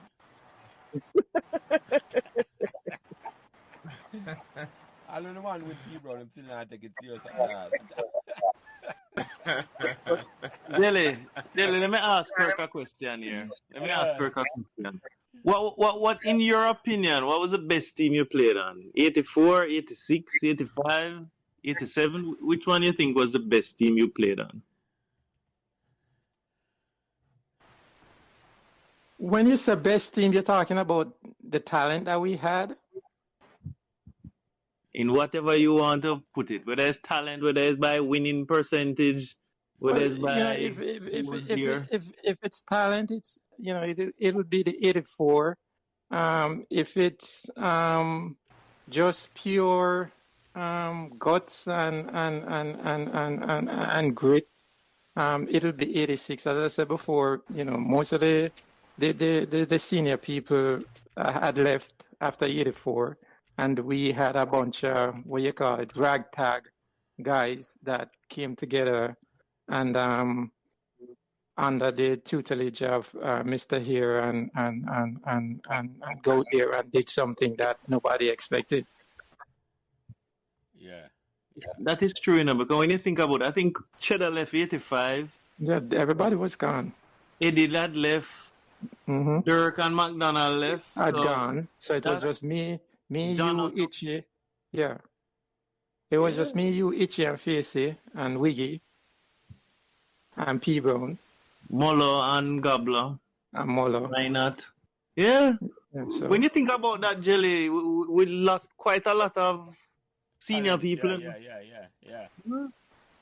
And the Dread still formed us and made us into a winning team still. Yeah. Yep. Amazing. Yeah. But Kirk, I'd like to think 86 was probably one of our better teams, because when I had Itchy at one end and you at the other end, it's like a dream come true. And that's why I think so too, as far as grit and guts and determination go. The 86 team, I think, was the best that I played on. Talent wise, it would be the 84, because we have all them other people there. And when Dirk and McDonald was on, they were talking about the original spin twin. We had our one spin twin. You got the Major and myself. So yeah, because after Itchy got the shine off the ball and P Brown and himself got it, Itchy still couldn't get a second spell. It was done. So. We just carried on. Where it is that they left off, and that's why I'm so impressed with. As well, Kirk. 86 would have also been special as well, because wasn't that the first year that you got U trials? No, I've been going to U trials for years. Okay. Even when the letter didn't come to Meadowbrook, it came to Melbourne. So okay. Yeah, so I've been going on. I know that was my first year. Yeah. I went before. I went before that. Yeah. Okay. Yes. That's true. And Kevin, you would have been at U trials that year too, no, sir? Yeah, U trials a couple of years. Yeah. Yeah. So I've gone to a lot of U trials, and like Jelly and other people come on here talk about, at the end of the trials, what his name was, Len Chambers would come to me and say, if you had gotten one more wicket, or if you had made a little more runs, you'd have gotten a game. And it's like a recurring record. Every year they tell me the same thing. Yeah. I 1 year I have to just make it obvious, and 1 year I just made it obvious. I went and I made 103 again. I don't know why. I made 103 at Hope Park Camp and got tons of wicket, and they just couldn't leave me out of the squad, out of the team anymore. So. And Itchy came on there and he talked about if we had a spokesperson like Mr. Reese or somebody, a godfather, if you want to call it like that, a lot more of us would have gotten a chance to play for Jamaica. And I think that is so true, because I could remember, the states team, the Jamaica team every year made up of the states team, for whatever reason, I don't know, but somebody was doing something and nobody else. It doesn't matter how well you come and perform at the trials, unless you made it obvious for other people to see and say something, you never was going to be able to get a chance to play. I can started, a PD get team Blazer making don't get PD started. yeah, I can attest to that, Kirk. Because listen, as much as during the Sunlight Cup season, as an off spinner, I would have gotten a lot of wickets as well. Of course, you would have topped the wicket column, as a spinner. But in '86, I believe the only way I got called to youth trial. I'm not sure if you guys remember the Spalding Cups match against Stets. I got Okay, 5 remember. wickets. Got 5 wickets in that match. Uh-huh. So you bowled on the Jamaica team. Exactly. So that's how I got called. And when we went to trials, States had 14 players in the trials. 14, the 11 and the 3 reserve. So how you explain that? Yeah. Ask Dr. Bennett. I think that was his name. 14 players in the trials. And it got so much wicket in '86 the trials that they couldn't leave him out. So they had to squeeze him in somewhere. Yep, that's true. That's Itchy. Yeah. Yeah, that Itchy, yeah. Itchy played '86, yeah. Yeah, they went to Trinidad. Yeah. Yep, talk about that. Yeah. About that in a film thing. Yeah. Yeah, I remember that. Yeah, so that's why '86 was so special to me, Jelly. So if that makes sense. In how much sense you remember make from Meadowbrook, Dillion? Not Dillion, but coming to you, Dillion. Kirkland. No, that was my only century, that 100 against Excelsior. Okay. I've made a lot of 50s and 60s, especially in '87 when, I had to carry most of the batting for the team. I remember Kevin come stand up a square leg one match and PB was bowling and he wouldn't get the man out stump because of what reason I have no idea. But I hold on. I eventually gave the person out when it was very obvious that they were out of the crease. I didn't. Jelly, let me tell you that story. I had left school and I came back to watch the match. And I think it was Dorothy Hobson was the umpire. And yes. Dorothy knew my family and my father, and she asked me to stand at square leg. And I remember P. Brown was bowling. And it was close. I thought the man was out, but you had to be you couldn't show any favoritism or anything. But when the guy run down the wicket now and miss and get stumped, it was obvious. I gave him up. But, never let it be said that because I was a previous Meadowbrook guy, I was in favor of this. Mr. Reese, this isn't Tivoli, so, you didn't have to worry about anybody on the sideline training or anything. My name is my bond,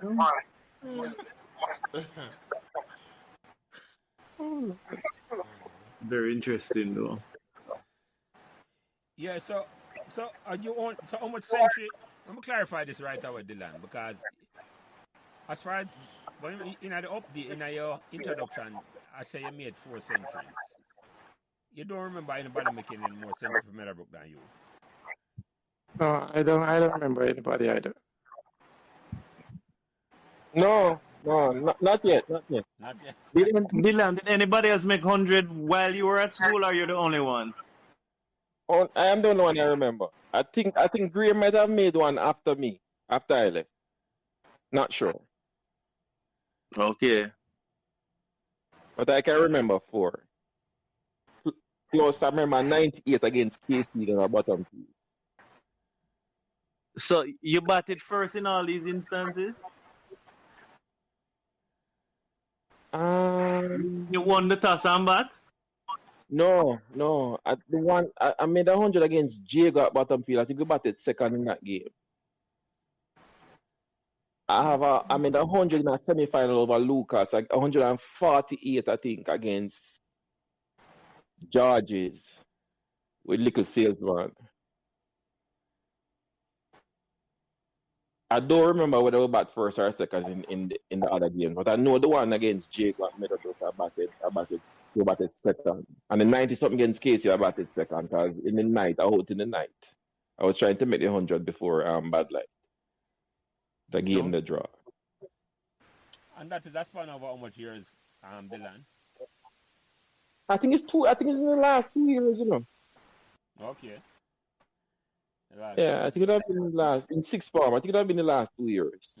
All four, yeah. All of those scores would have been because I needed him to make some runs in the semifinals against Diego at Lucas, and him walk out MQ and get run out. That is one of the days I wanted to beat him with my cricket bat. We end up losing the semifinals to Diego and go. What? Jelly. Yeah. Thief. No, I am at the non-striker end. The ball walk out and crease. I don't know who he was bowling, but the batsman and them had turned him around and had twist him around. The keeper collect the ball. Throw the ball. The ball went to gully. And I leave now to go talk to the striker. Yeah. And gully threw back the ball to the bowler now and then take off the game. It was a long debate and the umpire eventually give me out. Well, I was not attempting around. The keeper collect the ball, throw it to the gully, and the gully threw it back to the bowler. It was a long debate. Well, if he had stand up and made some runs, we would have gone to another finals. But for some strange reason, you decided to walk out of your crease, and I made 50 something, and P. Brown and Miller, tried, and we couldn't get the 120 something that we needed to win. So, it's after me gone, then you start make them runs. And that's the first to another finals. Yeah. Yeah. I hear you. And so, P. Brown, talk about that a little, because you weren't here when I asked the question. I want Kirk answer the question, because I didn't answer it. And it's like after 1986, for some reason, we never reached back another finals at all. Yeah, we were always in a semifinals right up until 1990. And I don't know, we didn't have, after Kirk left in 87, that was a big chunk of the skill set that would have gone. And, you had myself and Dylan, Mark Gray, and, some of the other guys, the Stanfords and, those kind of guys. It really, and Kirk talk about a team of guts and all of that. That was what it was with us, really, after that. It wasn't a team that was filled with a lot of talent, but it was gutsy guys who was willing. I had a fellow who I had at back. He was fearless. Right, a fellow named Steve McCullough. I'm not sure if you remember him, Dylan. Yeah, man. Yeah. Right. He was fearless, and that's all. He was like Kirk. He could really feel. And if I want somebody to take something off a bat to win a match, it's him I have there. So it was those kind of guys. But in the earlier days when we had the red and we talk about the chalk and the marking on the tennis court, it was really the nursery. And he would have bowled them and gotten more out of them than yes, than, man. than And I think that was missing. We had Mr. Wright who came on and he tried, but he was not a red. And Jelly, that the nursery. not cutting your PB, Roper. Jelly, I remember on the previous call, I think Kenneth had mentioned somebody with a briefcase who used to just come in the evenings. I couldn't remember his name. Roper was his name. Yes, You remember? Ozzy You remember him? Roper. Ozzy Roper Ozzy is the Roper. name. Ozzy Yes. Roper. Ozzy Yes. Roper is the name, right?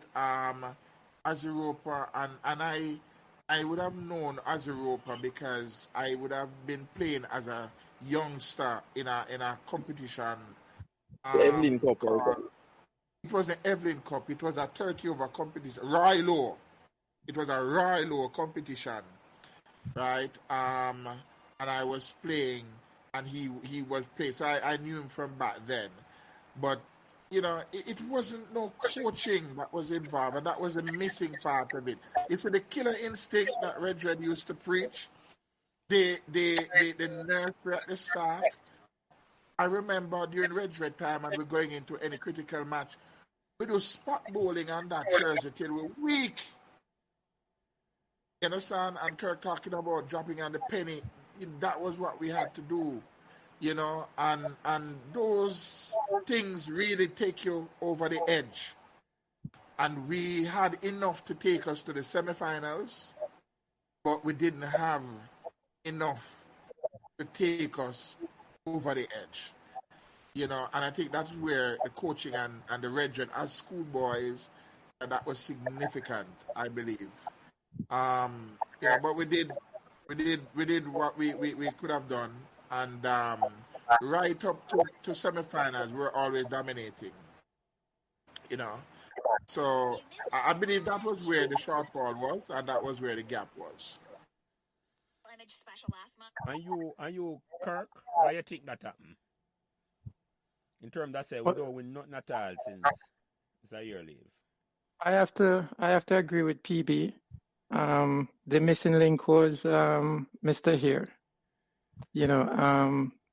Us as players can do so much, but then we need, something else to take us past where we need to get to. And when Mr. Here left in '86, a big chunk of Meadowbrook, as far as cricket and maybe football too, went with him. Mr. McGregor was there, Mr. Gordon was there, but there were no Mr. Here. Also a senior player, P. Brown, myself, we could manage the training, as far as the training goes and as far as we can go, but when it comes to tactics and stuff, that you need somebody from the outside looking in to see these things that we can see and help us mend them and improve them, in order to take us over the line. And I think that is what has been missing from the cricket at Meadowbrook since then, and probably going on to now. You need an actual coach who actually knows not just know cricket, but know people and know how to get the best out of people. And that is one of the things I learned from Mr. Here.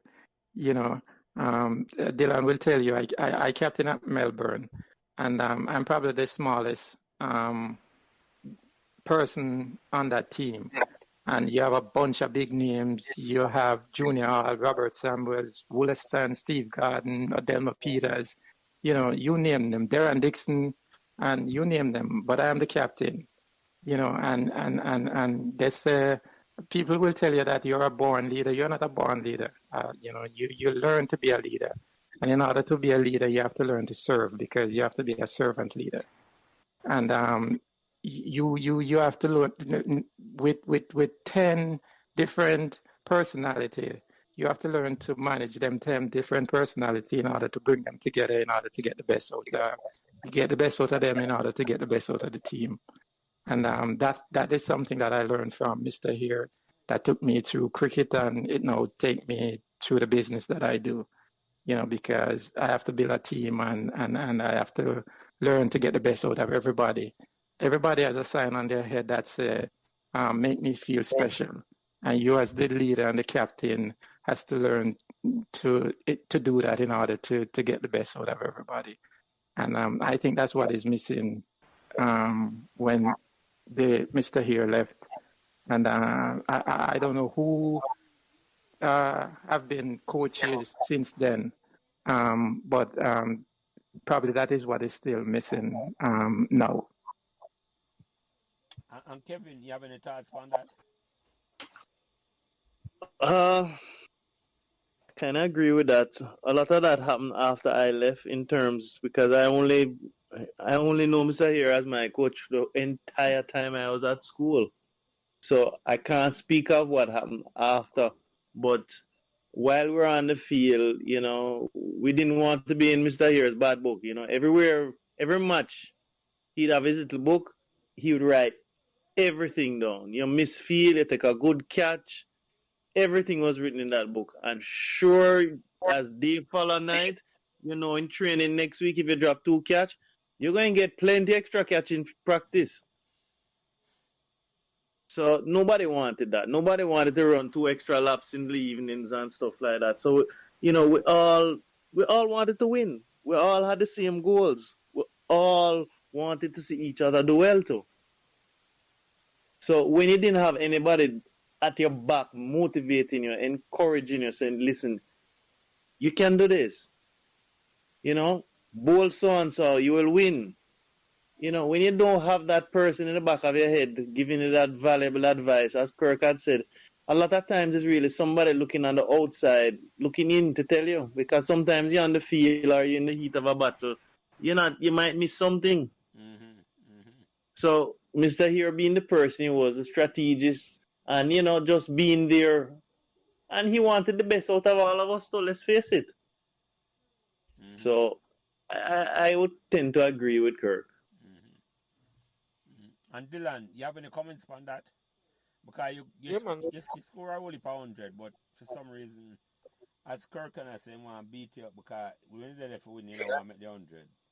So you talk about that. But remember, I said it when I was here the last time, Jelly, and I think Kenneth had said the same thing too. That after Mr. Here, try as they may, we had a group of people who pretty much provide access to the gears and tell you when to pad up. Pretty much that's as far as it went. Those kind of fine-tuning of skills and those kind of technical things never happened. That one-on-one discussion that Kirk spoke about too never happened. Yeah, He it was mentioned that during, say probably 88 up to 90, we always went to the semifinals. Always went to the semifinal. But you can do so much and no more with what we had. You had probably PB, myself, Mark Gray to a lesser extent. Mark Gray was later on. But outside of that, you had a group of guys who come together and just play some cricket. And when you finish the first round and then get into the semifinal where the better teams are, you'd probably need a little bit more than that to push you over. And I get a little bit of Mr. Here. PB would have gotten a little bit. Some of the sports have gotten a little bit. So it starts dwindled down now. You've gone into now 88, 89, 90. Those persons now would have probably just heard about him and never get any of those kind of technical things now that you need now to take you to the next level. And I think that's pretty much where we fell short. Yeah, that's something, PB. Yeah, the talent pool it got limited.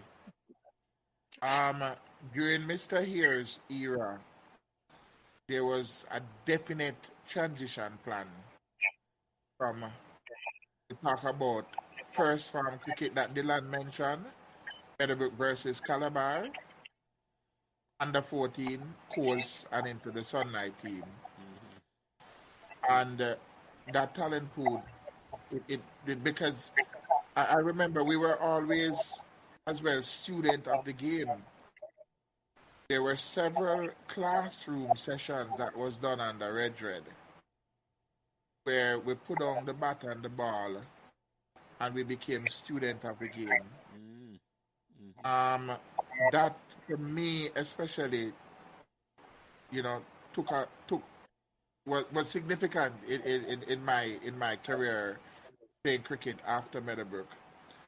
And we didn't have that transition of the younger players into cricketers, because a lot of us outside of Kirk and Dylan, who had the benefit of Melbourne to develop some foundation skill.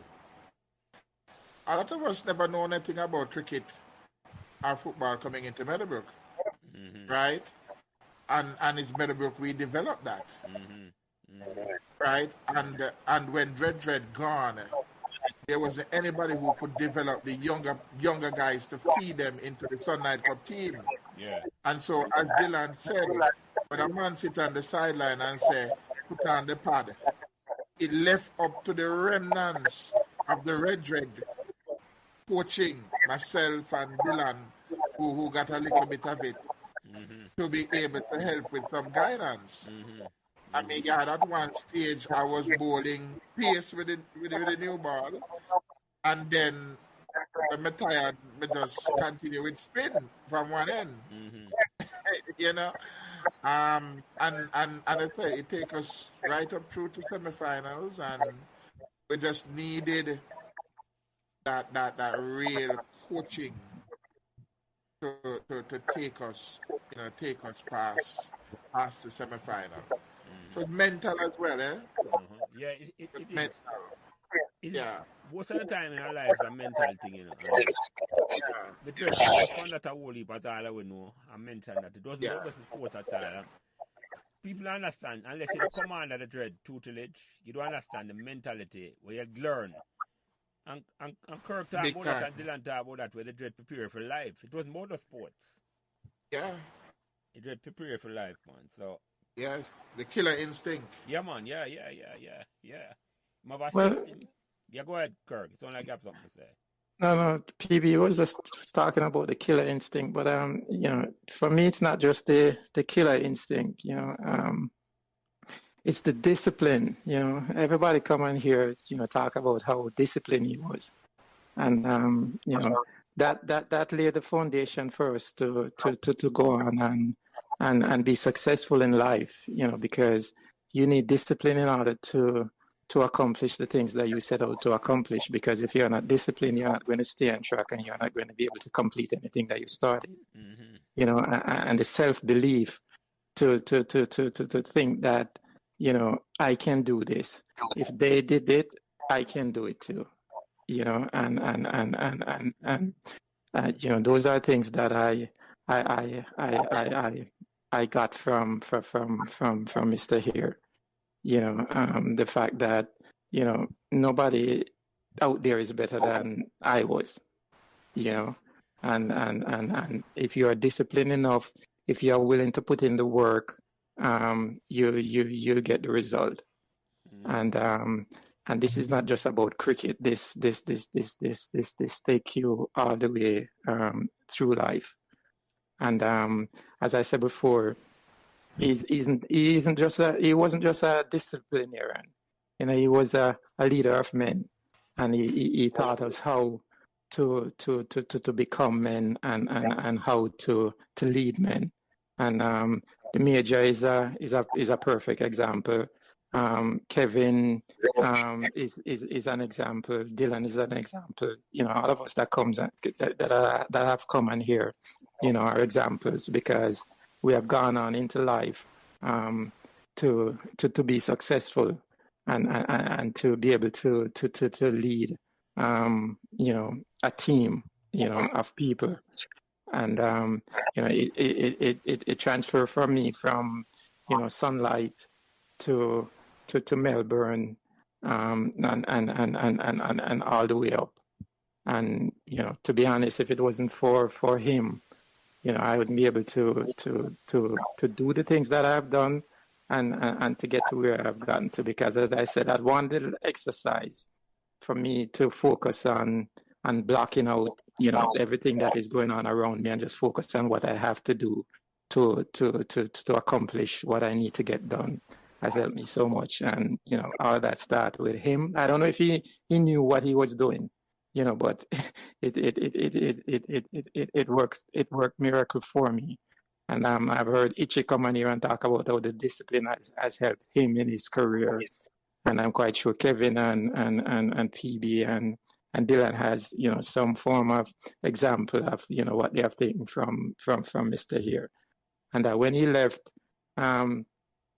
a hole, and somehow, somewhere, he's irreplaceable, but the school will have to find somebody who they're not going to be a Mr. here, but they have the capability of enhancing that quality is out of the students and everybody else who come into Meadowbrook and want to play cricket and develop that. And so that is what was missing. As I always say, famously, I always go back to the book there by C.L.R. James. Mr. Here teach us to live life beyond the boundary. Yeah. We still live it out. Because all of upon this conversation, including myself, have been greatly affected positively by the influence of Mr. Here upon me, without a doubt. Mm-hmm. Without a doubt. So I just say, when him leave, it was a big goal that it don't look like it affiliate at all. And maybe me replaceable Kirkton, or maybe one away can get inspired and try start up back a program at Meadowbrook, but we know so we can do certain things. Because it's not said it can't be done, but it have to be done a certain way. Winning is not an easy thing. No. As we realize, winning is not an easy thing, man, especially at No. sport. We take it for granted. We're not winning them things all them time. We think it was easy, And looking back 40 years, I know, I say, but we don't win nothing since that time. They realize winning is special. That is true. And not easy at all. Not easy. Not easy. It takes a lot of work. It takes a lot of planning. It takes a lot of guts, and it takes a lot of determination. And not just at the sunlight level, but at every level. But it start at the sunlight level, because that is where the groundwork is laid for you going forward. Mm-hmm. And like P. Brown said, not all of us had the Melbourne like Dylan and I and Kevin had. We're and not Kevin to that big of an extent, because Kevin come and play minor cup cricket, and I don't know if he had, and maybe it's junior cup, and that was it for Kevin. But the foundation needs to be laid, and for us to build on it. And as you say, Jelly, it's not that he's irreplaceable. Maybe he is, but somebody can come along and they're going to do it their own way. They're going to get the same result, and it's just for us to find that person. Yeah, well, I hope to them conversation will spark them inspire people to try and replace and do what Mr. Here to do. Because that's the reason why I'm motivated to do them conversation and for talk about say just another short space of time they'll win some trophy. And all as have to say this we win a trophy when West Indies cricket was at its heights. Before I said to you, you just think about it all up on the program could I walk in any West Indies team at our age now. Could walk in. Right? You can say that again. I don't know about you. I don't know about you, Kevin and PB and Dylan, but I always say to myself, I was born too early, man. I should have been born a little bit later. I'd have gotten a game. Yeah, man. Team of me has to play no But yeah. So Dylan, let me ask you a question now. Were you aware that you have been the top century maker for Meadowbrook before you come on them conversation?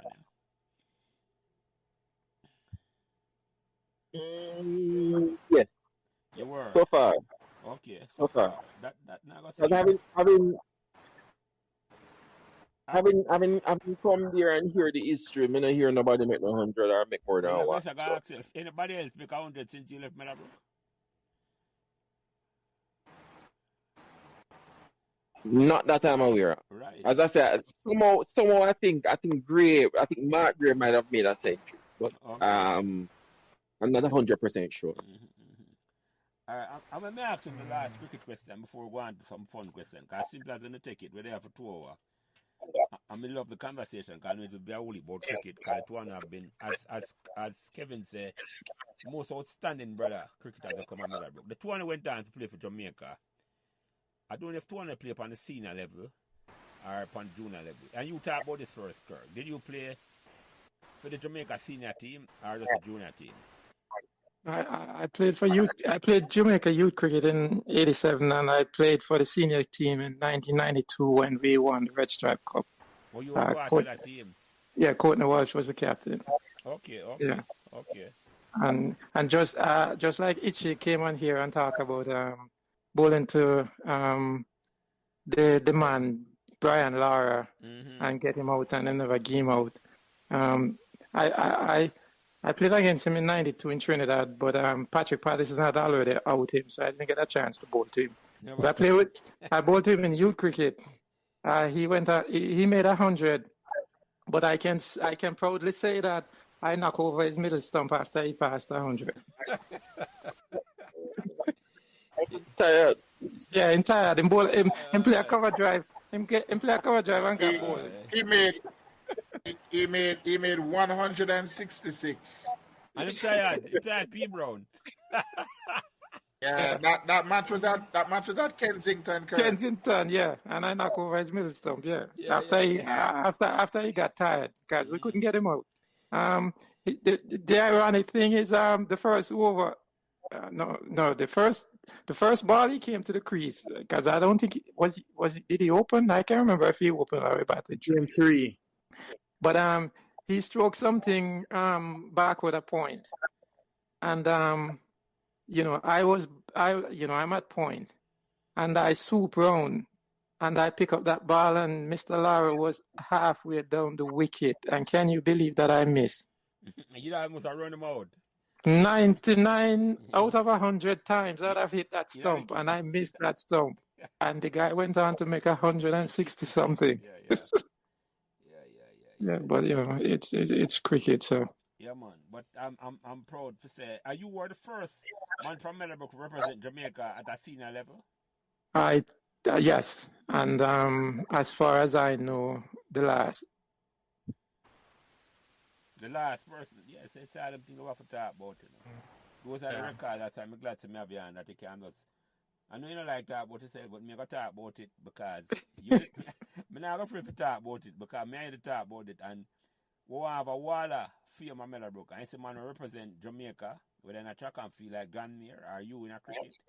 When the name need to up at the school that a man who said this man represent Meadowbrook at the not Meadowbrook, Jamaica at the senior level. And that's one of the reasons I'm motivated to talk about them conversation, that them performance, yeah. Because me who follow the cricket, I only Kirk, never remember that at all. I did not remember that you played for Jamaica upon a winning 1992 Red Stripe Cup team. I didn't remember that. And me follow the cricket, I only. So talking about youth, them who got Meadowbrook, after we who have no central history at all, them need to see that every day them walk coming out of school. As a man from Meadowbrook represent Jamaica at a senior level and win for a winning team. Not just represent, but a winning team. So, I'm going to appreciate it call me, or me and you talk about the idea there. I know you say no I'm calling him, but I have to, because I love the idea there. A wall of fame for man who represent Jamaica from Meadowbrook. Well, you see, the reason why I even mention it is, when I came there in '82, or whenever it was, you guys had just won Sunlight Cup, and there was no mention of it, anywhere, in the school, put up for anybody to see. We won 84 and 86. Miss McLennan, it spoke me about in the auditorium, after we won. But that was it. It's just spoken about and then it's just forgotten. And for people coming to the school, years later, they have nothing to look at that's going to motivate them to say, if they did this, I can do this. All I need is a chance to be able to do this. And other schools, I am sure, like the KC and the Woolmers and the Georges, have those things proudly displayed. So why don't we have it proudly displayed there somewhere, where people coming in can see it and have something to work towards. Mm-hmm. We're not just talking about sports, we're talking about academics, Rhodes Scholars and stuff like that. Exactly. That people can have something to aspire to. As I said before, when I came there was no record of the 82 Sunlight Cup victory or team or anything. You have to find a yearbook to see that. Yeah. So it's things, and I said to you that history must only be talked about if it's going to make the future better. Don't bring history unless you're going to use it to make the future better. Because the future, we don't want to be a bunch of grumpy old men sitting down here talking about our glorious past days. We must talk about it because it's going to enable the future people that is coming to Meadowbrook to go on and do other things, to go on and do bigger and better things than people had done before. Yeah, man. Well, them are hear them conversation here, Kirk. So I'm glad me have you on to come make that thing there. And Dylan, I mean, you go on to play youth cricket for Jamaica. You went out for the senior team twice. How that make you feel as a man from Meadowbrook who go play for the junior team and then play for the senior team? And go for tryouts to the senior team. Tryouts, sorry. Right. I never played Northern Telecom like Kirk, but I got my tour was to Discover. My tour was to Discover Bay, where I played a Jamaica youth team played a series against England youth team. But my story more covers. I have a similar story to P Brown, where during the trials in '91. I would have made most runs in the trials. I would have captained the one of the teams in the trials, and I would have been presented with an award 11 trophy at the end of the trial. And usually the award 11 is a team that is the team that tours. When the tour came up, I wasn't in the 11 anymore. Even though, as I said, I had captained the team, I got my trophy as a part of the award 11. Somebody named Roger Neal was selected ahead of me to open the batting. Now, Roger Neal is a right-arm leg spinner from KC. Can't leave out whose father happened to be the manager at the said youth team. Can't leave out that either. That is that. Right. So not outside of that, after that, the same year I went to the senior cup and I made 3 centuries and was invited to the senior trials. So no, let me say this. We finish up Dylan and let me say something about this. Right. So invited to the senior trials. Made some runs in the senior trials and for me, this was where probably my final year in 6A, my final year in Sunlight. That's when I probably come into my own and started to take the cricket a little bit more serious. Go to trials, make that team to play against the English youth team in the series. Went to trials, as I said, captain the one of the teams in the trials. Was a part of the award 11. Went on to play a senior cup. Got invited to the senior trials, make some runs in the senior trials, and I was a little bit disappointed that I didn't make the final 14.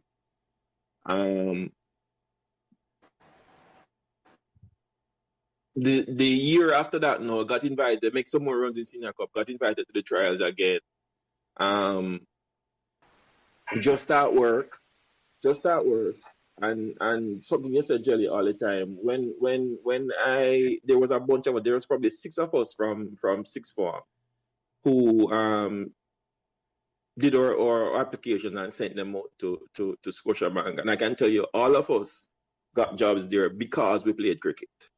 I remember Keen Dog was the accountant at King Street at the time, and there was a bank league, and I think Keen Dog was looking to strengthen his cricket team, and so you talk about the power of sports and the power of cricket into schools, because I am quite certain that if we never have sports that we played cricket on our resume, you wouldn't have gotten the job right there. Yeah, we would have. Right there and then. So having got invited to the senior trials now, working part-time, and you realize that you had to beg time to leave work to go play cricket. Leave work to go play cricket. You end up reaching cricket probably 2 o'clock when you're supposed to reach here at 1 o'clock, and them a talk to you. Think you did well enough, never make the team, and you realize that, hey, what you gonna do? Is it at work or cricket? Clearly the two of them no mix. And I think it's somewhere there, so I kind of probably just take the decision and say, hey, hear me now? Now go to the people I'm working. Yeah, because that I put food on the table. Yeah. Yep. And P. Brown, what was your experience like with them selection policy? Because I have a comment on that.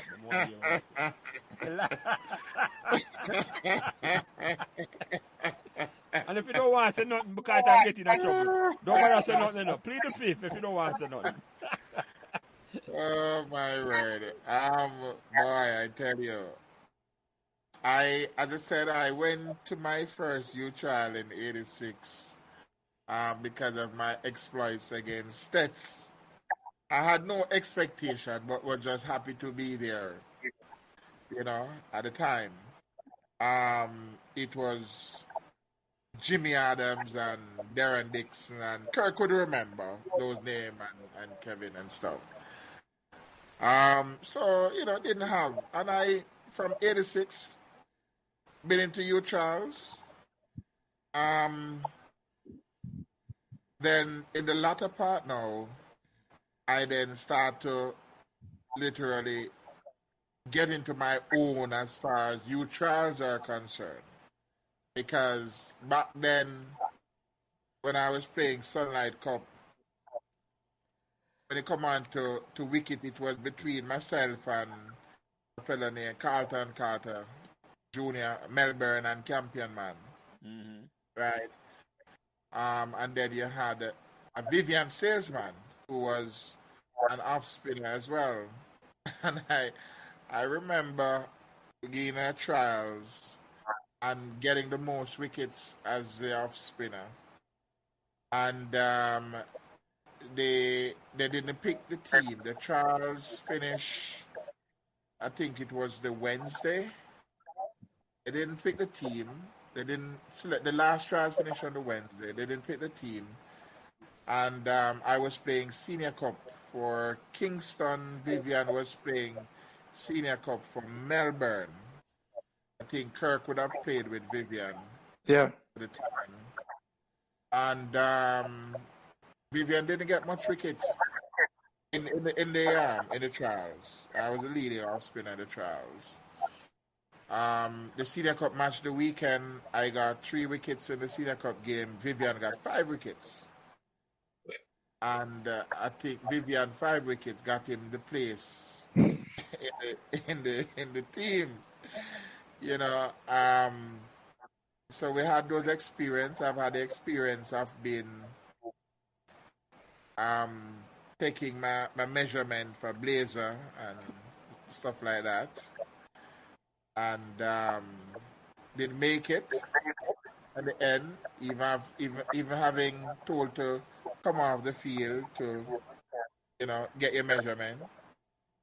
And I eventually got into what is called the Jamaica All Youths team.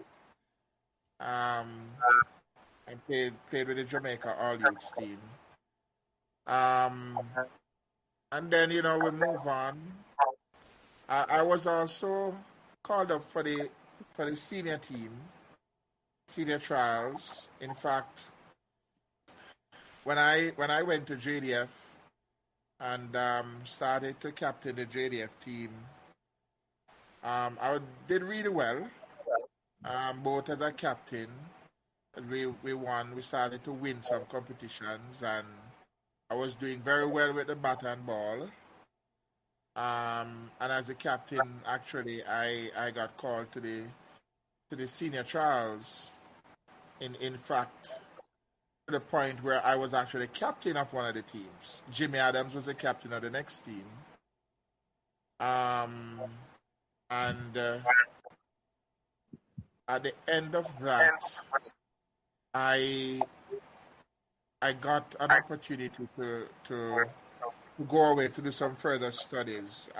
In fact, I was already trained as a pilot, but I was being sent on an advanced program, and I had to make the decisions, like Dylan at the time, to go off and pursue that. I still came back and captained the team and did fairly well. And as I said before, all of that was really as a result of the foundation at Meadowbrook. As I came into Meadowbrook, only know about shaping a bat out of a piece of tree and using a tough young orange or something like that, So all of that really came from the Meadowbrook Foundation. So I've had some experiences with respect to that. I didn't play at the senior level. I was at the trials, and that was it. But they did very well as far as the cricketing career at the JDF. We won a lot, and performance was also good. Yeah, all I know. Let me make my comment. I don't know if Kevin have nothing to say before I make it. Kevin, you have any comment on that any at all? No. Very good discussion so far. Let me hear what you have to say, Jelly. All I'm going to say, right, it's full experience. All I know upon this now, I'm much better cricketer than me. But when me get called for the trials, them give me the scorebook. I never know a bat or a ball.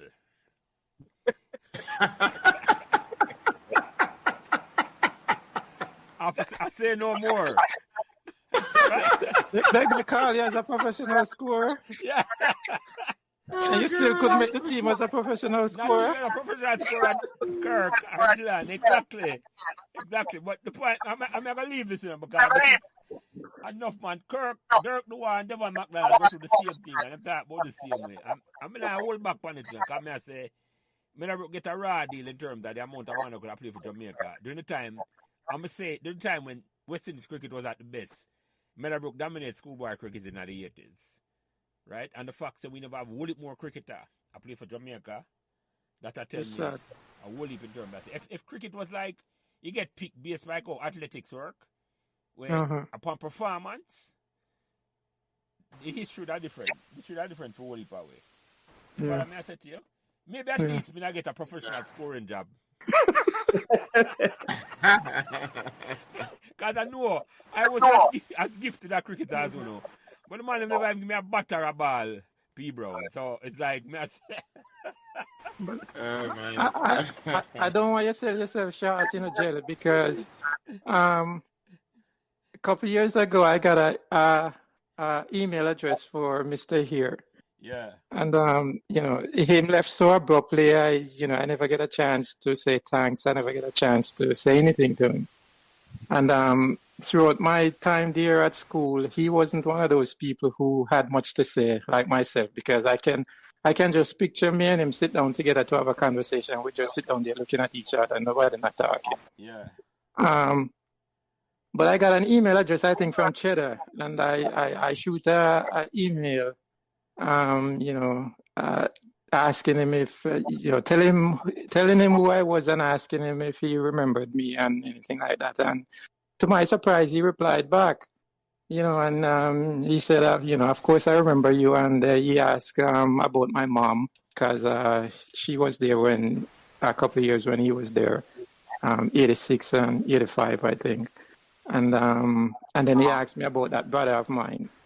How is that brother of yours doing? And I told him fine. And he said he has been in touch with Facey, and Facey keep telling him that they played cricket, and but Facey never mentioned me.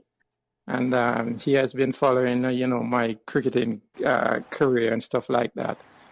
And so we had a good conversation via email, and I thank him for everything that he did.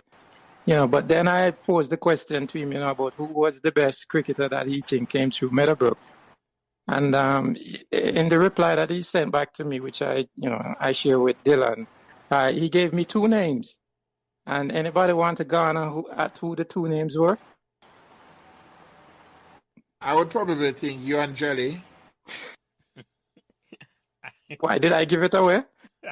So Jelly, don't sell yourself short. Mr. here thought that you were one of the best cricketers that came through Meadowbrook. He said if he had to write a team down, there are two names that you'd have to pick. You'd have to choose to see which one would go first. And that was you and myself. I did not know that, Kirk. I'm glad you shared that with me. I did not know that. So do not feel bad about yourself. For some strange reason, Mr. Here saw you as, one of the best that came, the best that came through that he had to deal with that came through Meadowbrook. I myself got a team from him, and I will send it to you. I will send it to you and to P. Brown. I think I sent it to Kevin already. Send it back to me, Jelly. Yeah. I got a team from him, P. Brown, Dylan, and I 11, and pick 11, Kirk, and he send it to me. But I will share it to them. But I didn't know him see me as number one and number two. Him have me a captain of the team there. I say, okay, yeah. I could have seen myself a captain of the team because I could have cost and get a holy powder, no matter what. So I thought he would see me as a captain of the team. But yeah. No, as I asked him, the best cricketer that he saw came through Meadowbrook, and he gave me two names. Him saying no particular order. Yeah. But of course, I have to send back and tell him that I'd put me as number one. And trust me, I defer. I won't argue with that at all. Because you could have made any team over me as a batsman, a bowler, a fielder. No worries. So yeah. So he was playing golf and spending time with his grandkids. This was 3 years ago, Dylan, 4 years ago, okay. Something like that. Yeah. Yeah, I will share the email with him before I done the night. So Jelly, the team that he would have selected would have been based on from what era to what era? That's a team when coach, man. The team when coach. Like 82. Oh, okay. Up to when he left. Yeah. What year did he come to Did he go to Meadowbrook? 1978. He started in 1978. Oh, wow. Okay. I talked to Alfred about that because Alfred remember that good. I did an interview with Alfred about that. Because I've written a little book about the time at Meadowbrook, and I don't publish it yet. And that when the time comes, I will publish it. Maybe next year. It finished right and everything. I just put it together and publish it out. But yeah, I am. Okay. And if you don't mind, Kirk, if you can send me that email, I'll be proudly using that one for wave run and say, see it there, you can't stop talking. I think the Jelly can't play the cricket. Give me some bragging rights. Thanks for that. Anyway, let me ask some fun questions. I seem to check it at 2.5 hours there. So, and you first, Dylan. Let me go you first. Any fun memories you remember at Meadowbrook? Fun memories from a field trip, from the cricket field, in a training, in the classroom. Where you want to share? Can't talk on the podcast. It's behind the paid wall, all right? Hear you, my brother. Hear you. And Kirk, you have any fun memories you want to talk about that can be spoken? Yeah, I have two. Mrs. McLennan, I have so much respect and admiration for Mrs. McLennan. Spanner, as she's as she's called. One morning she came into the auditorium. I think after we won, was it 84, 86, and she made this big speech. But out of everything that she said, I remember one sentence or paragraph. She said, "When the scorer come to write against your name, they won't write whether you win or you lost, but how you played the game." And I took that with me through life. Anything I do, it's not whether I win or lose, it's how I play the game. And that has shaped my life, to an extent that, at the end of it all, it all comes down to doing what is right. And I'll never forget that, and I'll never forget her. One evening, I don't think P. Brown was there, but Dave Brown was there with me and some other guys, and we were playing cricket at the back of the church. And Spanner drive past and saw us, and she stopped our car and come out and told us that we need to report to our office the next morning. Next morning come, and when I go into our office, I was the only one there. It was about 6 hours. And I was the only one sitting inside there. She come out and she said, "Ebanks, what are you doing here?" I said, "You told us to come out to turn up at your office." but I don't know where the rest of the guys are. Them are rely upon she not remember nothing, Kirk. Exactly. She said, "Go to get to class." And I got up and I went to class. Wow. The next one is Mr. Here and him Bug. I don't know who was in the car with me. We were coming from Red Hills. We went to play a Heavenly Cup match. And we were coming down the hill. And the dread have a piece of cardboard over the floor in our car. The dread said, "You see that piece of cardboard? I'm coming down this hill and I have no brakes. So when I said brakes, you need to push that cardboard, move that cardboard and push your foot out." Because that is how we were going to stop the car. Wow. I was like, what the heck is wrong with this man? When I moved the cardboard, I just see the asphalt flying past. Shoosh. It's like, okay. Yeah. Yeah, so those are two that, I won't forget. But Kirk, Hey. you probably don't remember this, Kirk.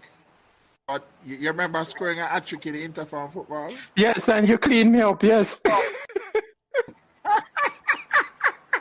The man gave me a cherry so big. Hey, people on my footballing career, man. After that, the dread said no more football. No more football, Phil. No. P-Brown cleaned me up, man. I was like, what the heck? But before I ask the next question, Kirk, I have to ask you this because this match is a controversial match in a sense where the States Sparling Cup Finals 1984, when and Dirk talked about it and Dirk gave him story, I believe Dirk. What is your memory of that famous run out where I think umpire give a raw deal? You have any memory of that? We could have actually won the match or tied the match. Well, what I remember about that game, I remember Dirk missing the run out. As far as why or how, my memory not that good. Mm-hmm. But what I remember about that match is that that's the first game that I actually cried when we lost. I cried like a baby, man, because Tet was the big thing, man. And as I said to you, when I walk out on a cricket field, I walk out on there to win. Mm-hmm. And it would have given me such great pleasure to know that we went out there and we beat up the biggest team in schoolboy cricket that has, the entire team play for Jamaica. So when we lost that match, I cried. The dread walked into the room and he walked in there with a lady. Her name was Mrs. Henry.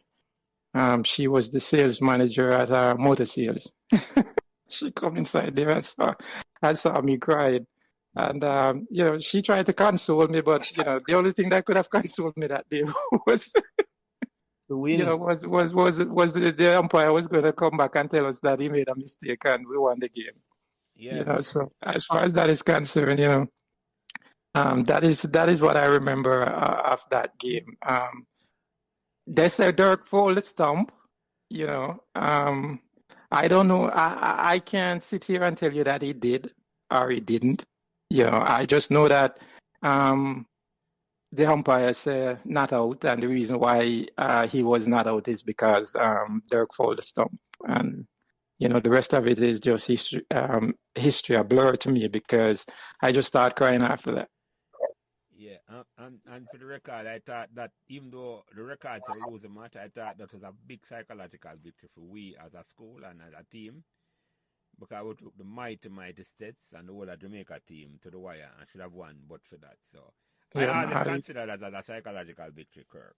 So that's how I saw that game there. That's how I saw that game. So and Kirk, when Dirk come and correct the record, I say, yeah, I'm a believer Dirk say. And then you can go listen to Dirk, because Dirk go through that extensively. Dirk wait him turn, and I said, boy, Jelly, me are really for man to talk about what, but this is what happened. So, it's there for the record to hear exactly what happened. So, people need to go listen to podcasts, the one with Dirk and Devon, and Dirk talk about that extensively what happened. So, until him come on, because him it happened too. And when him explain the story, you know say it plausible, and you know say it believable, what him say. And the umpire, and it wouldn't be nothing for the umpire them. Umpire against no, yeah, because we're playing against Stets, and there was a certain person by the name of Dr. Bennett. So exactly. Anything could have happened, because as Kevin and P-Bone, I don't know if P-Bone can attest to, when you go to trials, half the people them that come to trials is from Stets, and more than likely all of them is going to make the team, and that's what that is. Yeah. No one, you know that. You know the record of that. You know the history of that. All right, Dylan, back to you, and don't tell me about being a PY for this one, What the most embarrassing moment you can look back on with a smile? Are your days at Meadowbrook? I remember I spent only Come again? 3 days worth of detention. I remember I spent about 3 days worth of detention. 3 days? 3 days. Yeah, it was supposed to be there a week, but I guess they realized we never do nothing. Dr. Morris, I think Dr. Morris it was, like, just couldn't fill out my class. I said, who you think you are? And she came and showed me a sign from a wall that said Kirk was here. So uno do maths. She think you and Kirk are the same. Eh?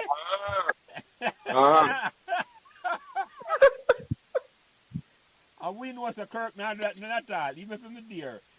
We know a Kirk then, I go show up a span office alone. Some of them not talk about that. Right, I think 3 days. I think 3 days in detention, them find out who did it. Yeah, who really did it. Yeah. Wow. And you, Kirk, any embarrassing moment you can remember, you can look back on with a smile at Meadowbrook? This didn't actually happen at Meadowbrook. I don't know if Kevin is going to remember, but after we win the Sunlight Cup, I don't remember which year. We went to RJR for an interview. Yes. I think it was Kevin, me, Facey, and Itchy. Yes, and we went in there for the interview. And these 3 little buggers come back out and tell people that when the guy asks me a question, I nod my head and I shake my head. And they have to remind me that it's a radio interview, not a television interview. Wow. And I couldn't live it down because it's their word against mine. Yes, yeah.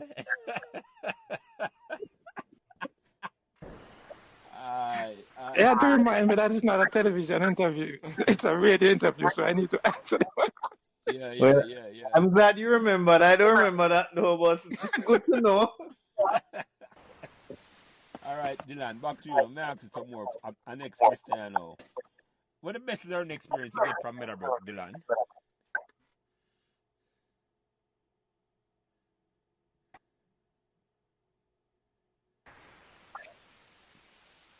when I have to back up on the one I said earlier on, Mr. Hearing. Pretty much for me,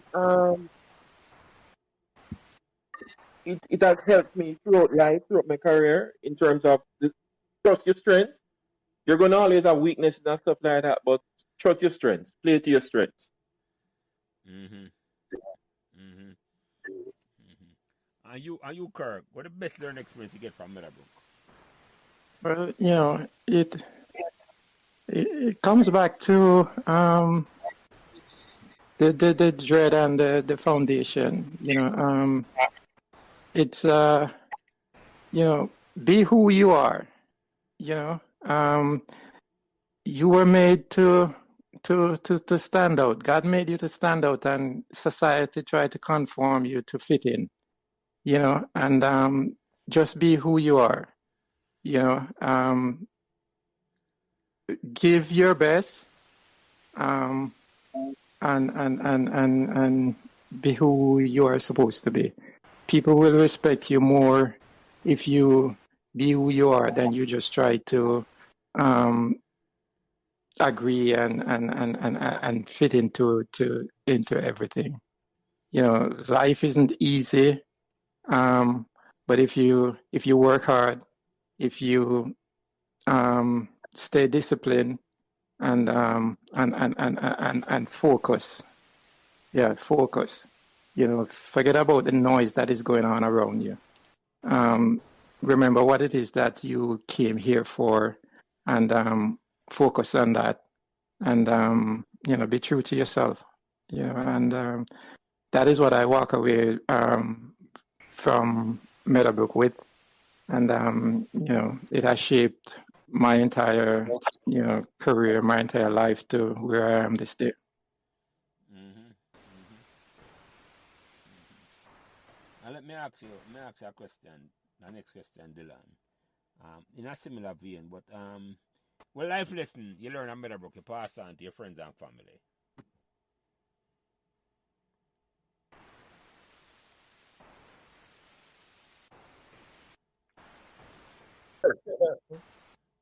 You can come back to me, Joe. All right, you go, Kirk, and I'm gonna come back to him. Well, we learn at Meadowbrook we pass on to your friends and family. What lesson you learn the most from Meadowbrook? Well, again, it come back to being who you are. You don't have to be somebody else. As I say,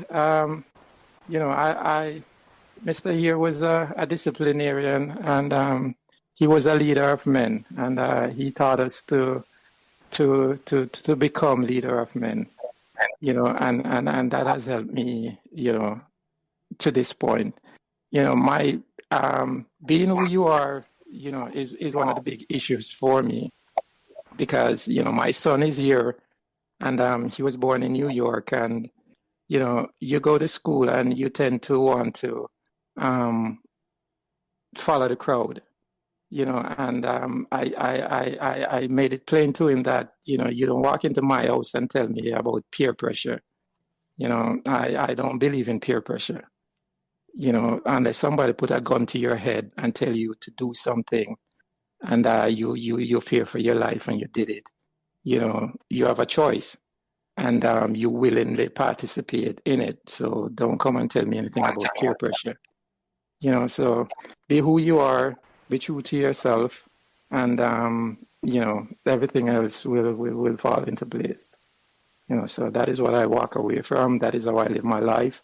And, that is what I've taught my son. And it's the same way I run my my office. Meadowbrook teach you all of that. So yeah. All right. Back to Dylan, the same question. Yeah, make we hear him have to say. Him think it's a bounce on me a ball thing and can just duck out of the way. I know what I'm to him. No, but truly, pretty much the whole cliche thing about there's a time and place for everything. I think that's what I would have go with. There's a time and place for everything. During school, I mean, what, 5 years, 7 years? Some people did 13 years.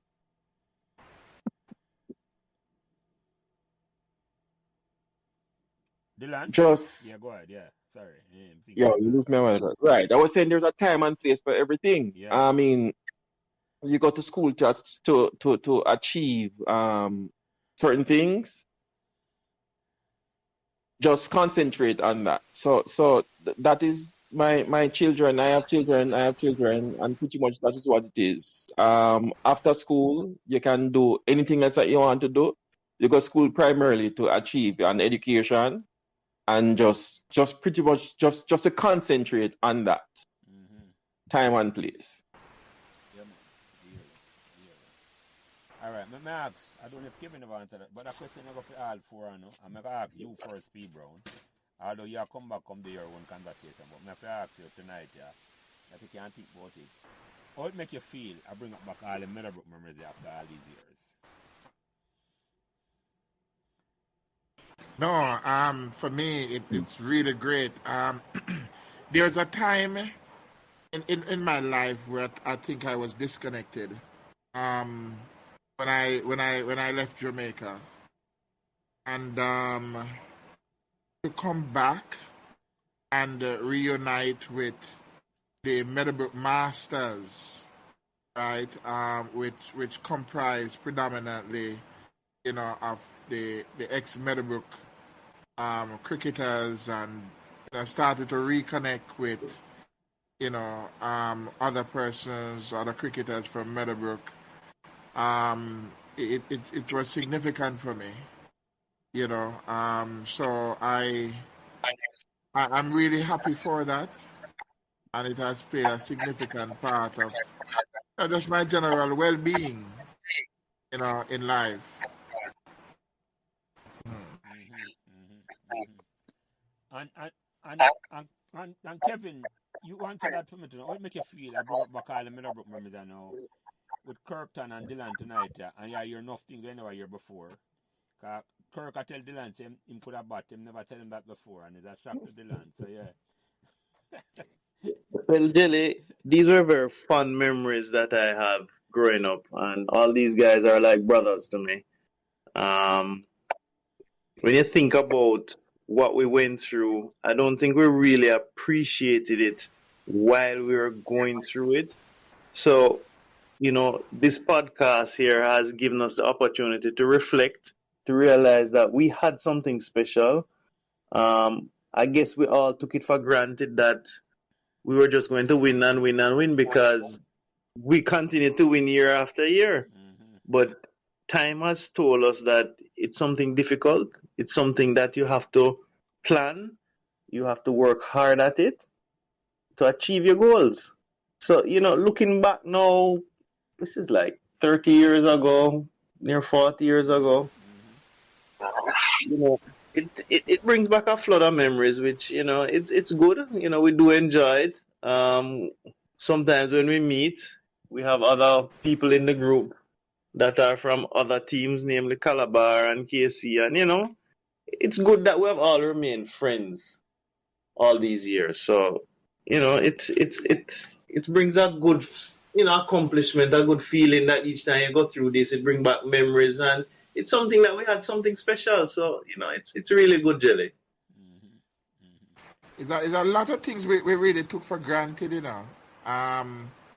and then when we get older in life, we realize how significant and how impactful some of those things are, even to our own, existence now.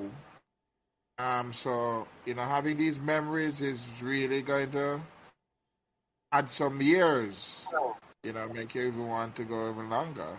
Yeah, without a doubt, people never think about it that way. But yeah, it brings back the memories, and it's like, it revitalizes a certain way when you start thinking about it, and I say the fun time we have, because for we it was more than just winning, it's the fun we had together, the fun we had together, So you, Dillion, how it make you feel I bring up back all the Meadowbrook memories after all these years?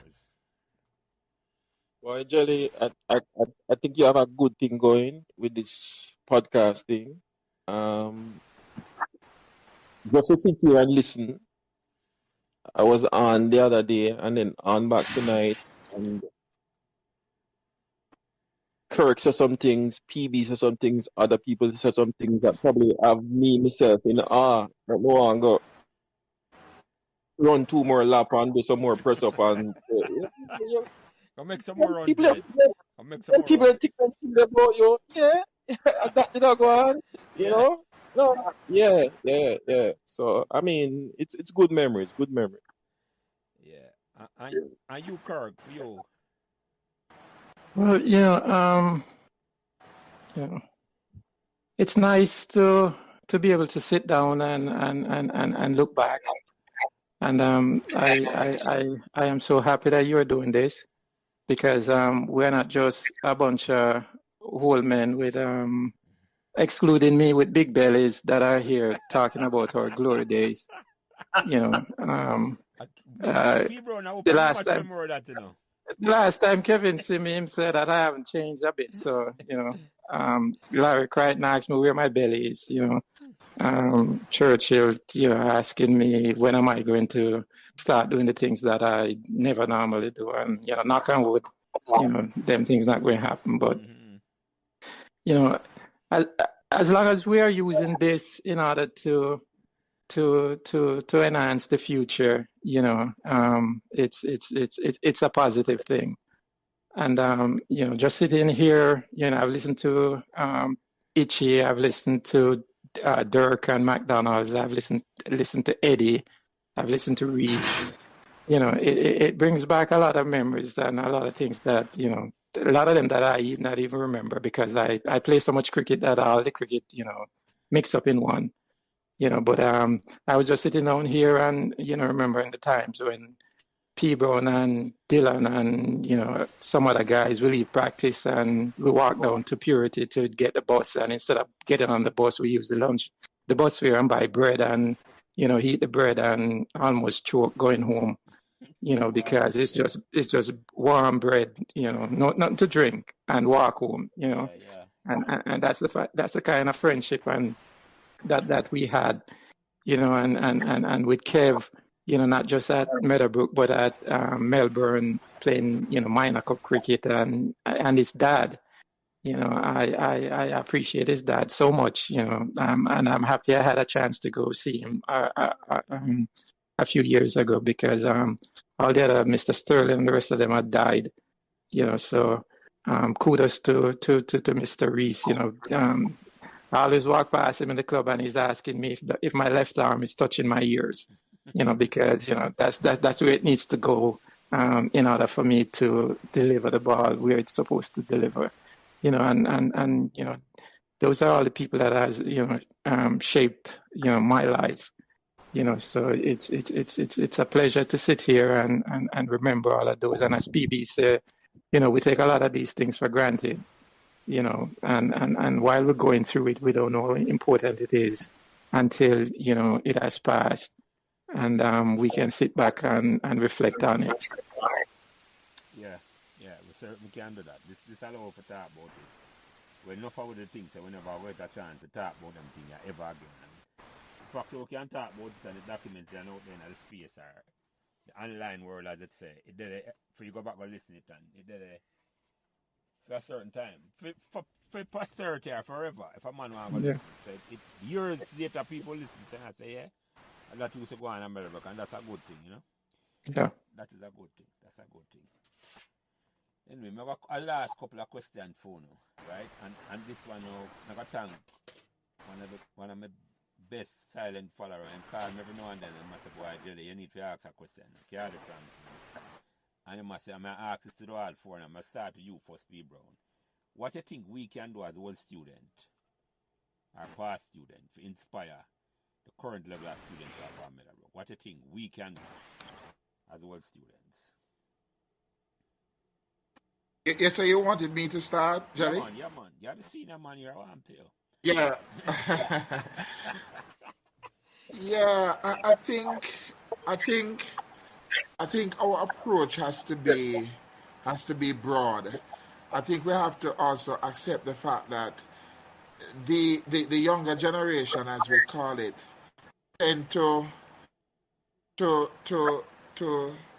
look at things a little bit differently than how we would have done it. And as we alluded to the having that historical um, database that they should have access to, whether it be in the library, whether it be on a wall or something, so that it can inspire them, right? And a lot of the school tend to use the old boy fraternity to provide those kind of inspiration, whether it be through the old boys or whether it be through the PT or whatever it is.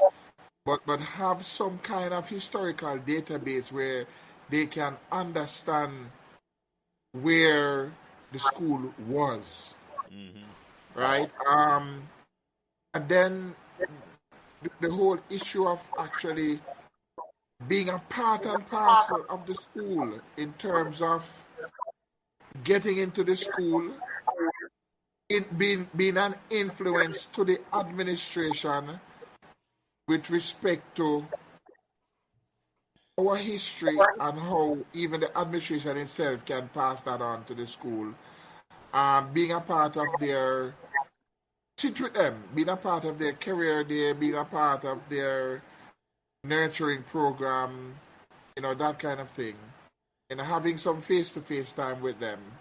Because, even sometimes when a man read about something, always good when you can see the person, you can touch the person and know that it was him. So perhaps we can just enforce that. I know there's been some effort with respect to that, and I think we probably just need to be a little bit more forceful, as a network to get some of those things in place. Yeah, that always mean that support that. And you, Kevin, any ideas where you think we can do different? Or not different, that's any ideas at all?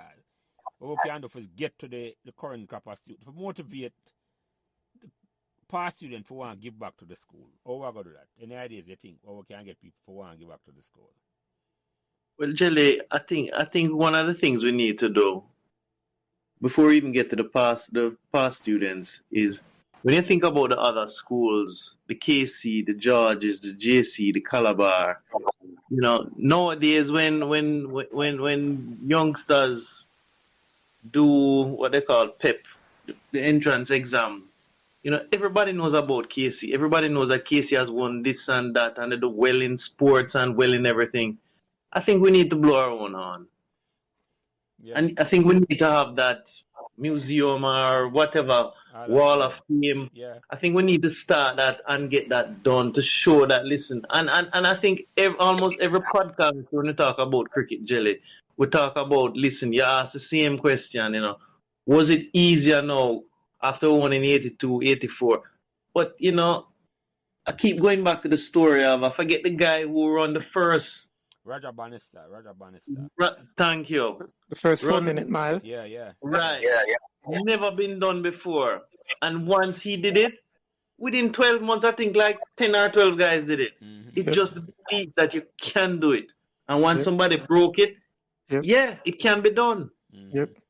Mm-hmm. Mm-hmm. So once you can instill that in everybody, say, you come Meadowbrook. We have all these guys who did well at sports. We have road scholars. Yeah. We have well established attorneys everybody know about. Yeah. Where I say, Kevin, is that when we did do it, we were the 4-minute mile. It wasn't done before. Yeah. Right. Yeah. Exactly. Yeah, man. That's the way I say. We do it when nobody else ever do it before. So we just need to just blow away on loud and say we do it before now, we can do it again. So we want to inspire the youth them to do it a certain way. Because think about this. Think about if it was Dylan walking into Meadowbrook tomorrow and looking at the wall and said, listen, all these guys played for Jamaica. I love cricket. I can do it. Yeah. All these guys, what was a road scholar? Yeah. Can do that. My school a little serious. Yeah. It's a level of motivation too. So it's something that can be done. Yeah. And you Dylan, any ideas you think we could have motivate old students for one go back and get to the school? Actually, right. This podcasting that you're doing is a good start. But the students that are there now, how much of them know about Past Students Association? I think we need to have a voice in the school. It's like you're setting them up for when them leaving. You're in 5th form, you're in 6th form, you're about to go out because you're about to become the next past student, you know. Yeah. How do we tell those persons, get them involved from 5th form, 6th form, those persons who are about to leave? How do we reach them?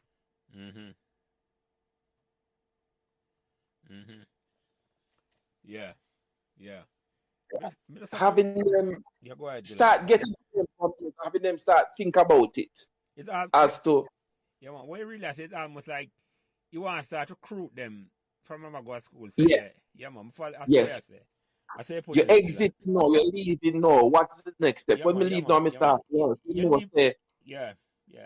I like Miss Brown did not tell me about this thing when we leave. I know. Yeah, man. You know? I like that idea. It's like you leave Meadowbrook, you know, it's not done, you know.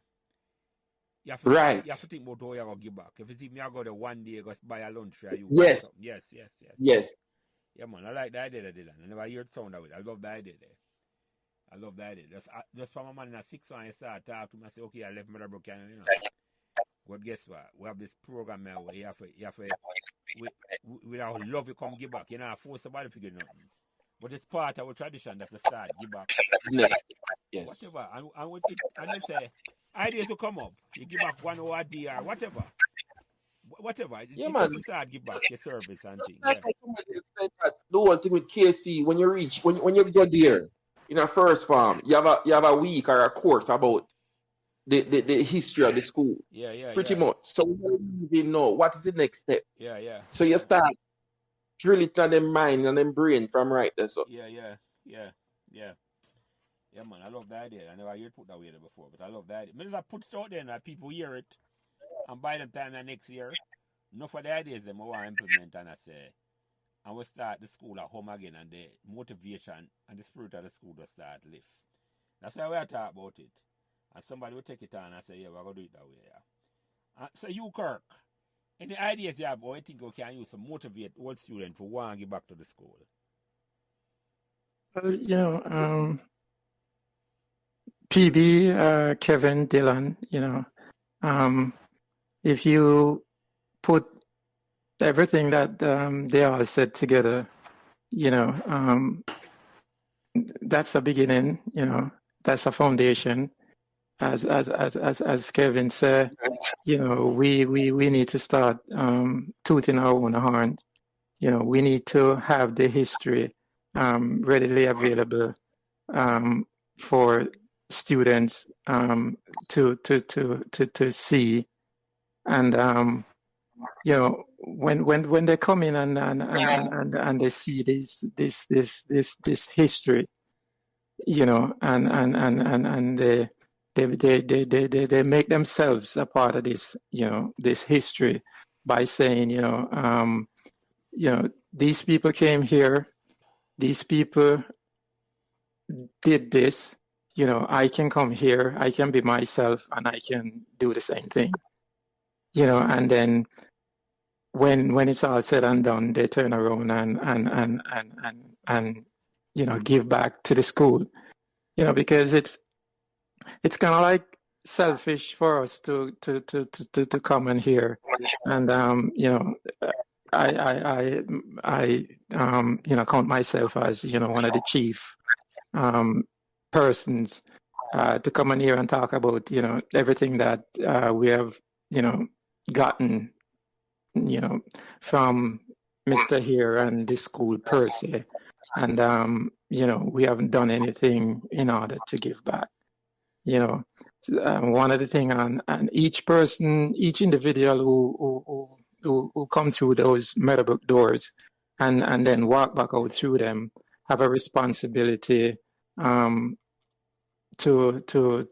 give something back. You know, if you got something, you need to replace something. And, each of us has to look at ourselves individually and the man in the mirror and figure out how we're going to accomplish that. One of the things that, I'm going to say on here that I'm planning to do, I'm doing this cricket course. It have 3 level with the West Indies.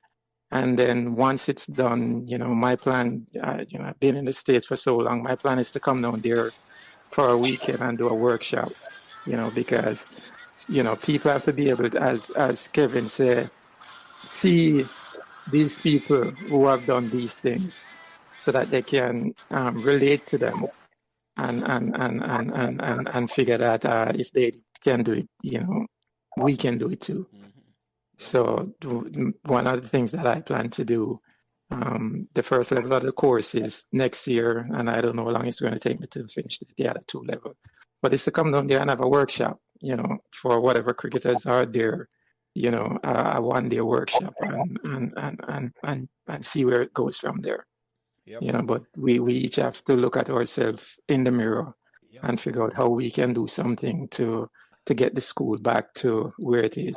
And Kevin hit the nail on the head. We got to toot our own on. We got to make everybody know what we have done, how we have accomplished it, and people can come and do the same thing again. Yeah, me love that talk, the Kirk. Pay it forward and start with yourself. Yes. Nobody look and say next month for do this. I gotta say, well, you can do for Meadowbrook. Them look yes. And next month for do this or the government for do this. No, what me I gotta do. Yes. Yeah, man. I some more man I think about it, man. And I say, all right, what me I gotta do? You know, I gotta ask somebody, what me can do. Just like you say, you always decide where you gotta do. I'm gonna do it. I'm gonna do it. And I love that. I love that when this come out, people hear how I think and talk about it. So I just motivate everybody to think a certain way. That alone. Anyway, the second to last question before me ask the last question and then we wrap up, because simple as when I take it over 2 hours there, I know say it would have been so long because them wait name there. Them conversation I know say they're large and big because 2 top class cricket up on the program, yeah. So I know say we have to talk a whole heaps. So any question? I'm gonna start with you first, Dylan. Any question you think we could have asked? Or anything where you want to talk about we never asked about?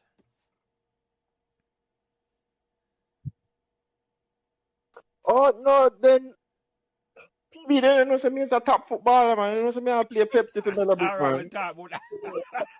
Nobody ever ask what the heck. That's what, hold on. That's why I want this part, I see we there talk for 3 hours. That's why I give you a chance to talk about football. Talk about that going on. I don't want this. Interfarm sports. I wanna say, man. We just gotta leave it right there, sir. I represented the school at under 13 Pepsi. And what yes. Position And you that played? was What position you played? What position well, you start played? in a midfield, me play, Yeah, man, and me was a midfield general, man. But we play a match one day down at bottom field, and after about 5 minutes, about 4 of me under, Okay. I said to you, I said, coach, where you get that keeper there from, man? Me could have stopped them ball, coach. All right, take off the jersey and put it down. So, me end up a keep. Yeah, I hear you. About 7 we get still, but that's my last game. Yeah, so that's why we're going to leave it there. So we're not going to talk much about that at all. So you, Kirk, anything, where you think we could have mentioned? Any question anything we could have we never mentioned at all? What you want to talk about? Anything we leave out? No, not really, I think you cover everything. I got a chance to talk about myself the most I've done my entire life. So basically that is it. I was given a chance. I am appreciated by of the chance. I took that chance and I ran with it. I am proud to be a part of the Meadowbrook community. And, ever since I left Meadowbrook, any field I walk out on, I know that I'm representing not just myself and not just my family, but I'm representing Meadowbrook. So if I'm playing for Melbourne, I'm representing Meadowbrook, And as I said before, people don't know me, look at me, don't know me as, but they know the name, and that name is synonymous with Meadowbrook. So I have to carry myself a certain way, and I have to live my life a certain way, and that is all stem from everything that has been instilled in me throughout my time there. So basically that is it. I'm happy. At this point, I am the, as far as I know, I'm the only person who represented Jamaica senior team. I played in 92 and 93, and the onus now is for us to see that somebody else come along and go further. We want somebody to go the way the West Indies team playing now. We want somebody from Meadowbrook to go play, West Indies cricket. And the only way that is going to happen, as Kevin said, we have to toot our own on. We have to put the history up there so that people can see it, so that them can come in and figure that we can go do this too. I would just put Dylan back in some uniform because he was the youngest of the lot. Exactly. As the youngest of the lot, exactly, P. Brown. Because trust me, the West Indies team looks like, yeah, go ahead, Dylan. I have to PB knows I'm still not it, Of course. So, P. Brown, you think I miss out any question or any topic where you think we could have to bring up, where you want to bring up? No.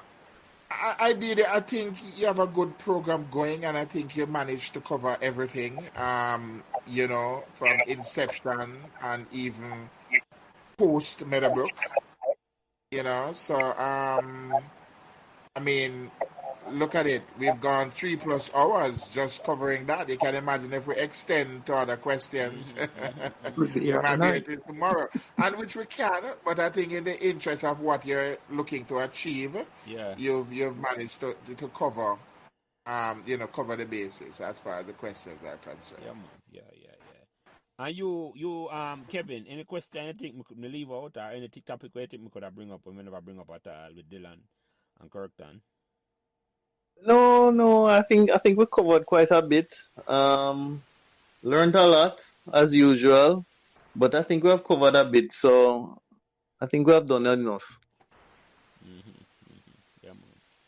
So last question, Dylan and Kirk and Dylan, I'm gonna start with you that one. Yeah. What made Meadowbrook magical?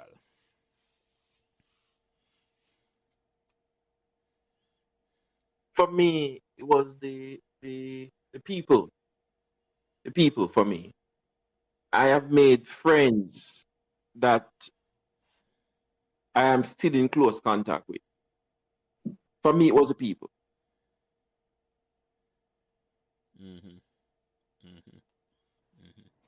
And for you, Kirk, what made Meadowbrook magical?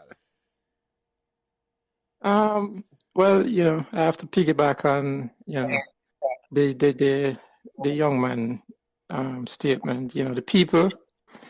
It started for me with Mr. Here, and it trickled down from there. You had Miss McLennan. You had a guidance. The same guidance comes to teacher that I went to see the first day I got there, Barbara Stewart. She became friends with my mom, and I think she moved back to England after I left school. But she always called and asked my mom, how I was doing. And then it came down to the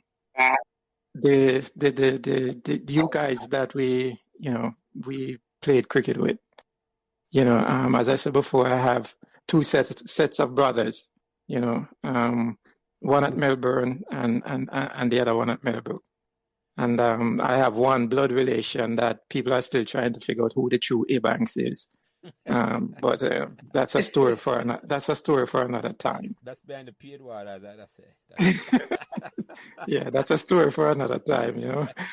But it's the people, you know, Yeah. and the experience that you know you garnered. Well, I garnered from my time there, and how they allowed me to be who I am, and still be able to accomplish, you know, what it is that I accomplished there. You know, I didn't have to change to in order to accomplish that.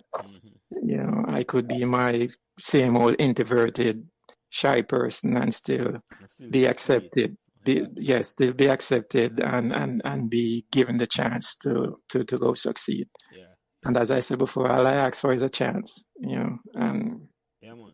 That's all them people, you all gave that to me, and you know, so it's the people. And if Jamaica cricketers, selectors, they just give a chance, Dillion a chance. The history are different, so. The history are different. If they and Kevin and PB, you exactly, know, exactly. Me not you leaving know, out either here, sir. But one another guest tonight, so yeah, exactly. you know, but sometimes you have to take. Sometimes you have to look at the man in the mirror and say, you know, you have to make it obvious, you know, and sometimes you have to go make it obvious and make them don't have a choice but to write down your name, you know. Yeah, man. Yeah. Anyway, gentlemen, this has been one last thing. Just a quick, any closing remarks? And P. Brown, let me start with you. Any closing remark before I close out this? Well, for me, again, it does a testament to this program in terms of the memories, and funny enough, I don't remember as much as I would play with Dillion and see Dillion. Me and Kirk was really good friends in high school. We still remain good friends. But there was a period of time when I think we lost each other. I would have known Kevin from back then and still know. And we're not only friends, but we have similar acquaintance as far as business is concerned, so to speak. But the forum provided an opportunity to be around the table with, with these, I call it esteemed gentlemen, to include you, Jelly, because you're a foundation. So I'm really happy for that. I'm really happy that I could be a part of this discussion with two of the great sporting personalities that would come through Meadowbrook. And of course, I'm also in agreement with Kirk as the standout all-rounder that has graced Meadowbrook. And we, as we say in good old military fashion, gentlemen, we thank you for your service. Indeed. And for you mention that, people, because when I'm thinking about that conversation tonight, if I did remember, forget Master and it means the 6 hour upon the conversation, at the 6 skipper from 1981 up to 91 when Dillion left school. True, True. That's how they take it. I just master and listen from the equation, and I just write him and I just oversight to follow him up back for say come join the conversation, guys. It will last too long maybe. Yeah. So that 3.5 points are probably going up longer than that. So yeah. But any closing remark, Kevin? Jelly, it's a great podcast. Kudos to you. It's in my mind, I've always held Kirk as, if not the best cricketer that I've played with. But when I hear Dillion's story, 4 centuries while at school, well, it wasn't during my time, but that is remarkable, I don't think, if you take Dillion out of the equation, I don't think we have 4 centuries for the whole school. So just think how profound that is. So, we'd have to probably have a drink and discuss this some more. But yeah, it's great, Jelly. Keep up the podcast. Well done, Kirk and Dillion. Yeah. And Dillion, any closing remark before I close this out? Good work, Jelly. Appreciate the opportunity to reminisce. Even though more time you probably have to get something to hypnotize if you remember all the things are going back. Apart from that, good work. Keep it up. Yeah, man. Thank you. And Kirk, any closing remarks before I close this out? Well, I just want to thank you for doing this. I want to thank you for the opportunity. As I said before, as past Meadowbrook past student, we each have to look in the mirror and look at ourselves and see how else we can contribute to getting Meadowbrook to get back to the good old glory days. It's a pleasure to be able to be on the same call with you who laid the foundation, and with PB and the Major and Kevin. I saw Kevin the last time I went to Jamaica. I haven't seen PB in years, but as he said, he's one of my best friend and buddy from Meadowbrook. When the original Spin Twin left, we formed our own Spin Twin, and we had a lot of fun together. So it's a pleasure to be able to be on this call with him. And we just thank you for the opportunity to be able to reminisce, and not just reminisce, but leave memories that hopefully the new students that are coming in can look at and decide that they're going to be the best that they can be. As Meadowbrook said, let your light so shine, and that's one of the things that we want these kids to come in and do. Let their light shine. It doesn't matter, how bright it is. You come in and you be the best that you can be. And I think this podcast is going to help lay the foundation for that to happen. Yeah, man. Thank you. And I was sending all on the email I got from Sayer with the Meadowbrook 11 the truth. So I was sending it to him. So I will see if I find mine. Hopefully the man on the other line who can't remember anything still has his. So one of us will get it to you. Yeah, man. Yeah. Sure, you sent it to me. You see what I talk about? Anyway, gentlemen, Paul Brown, P. Brown, as me say, and me and him have a personal score for settle. We're not going at that much tonight.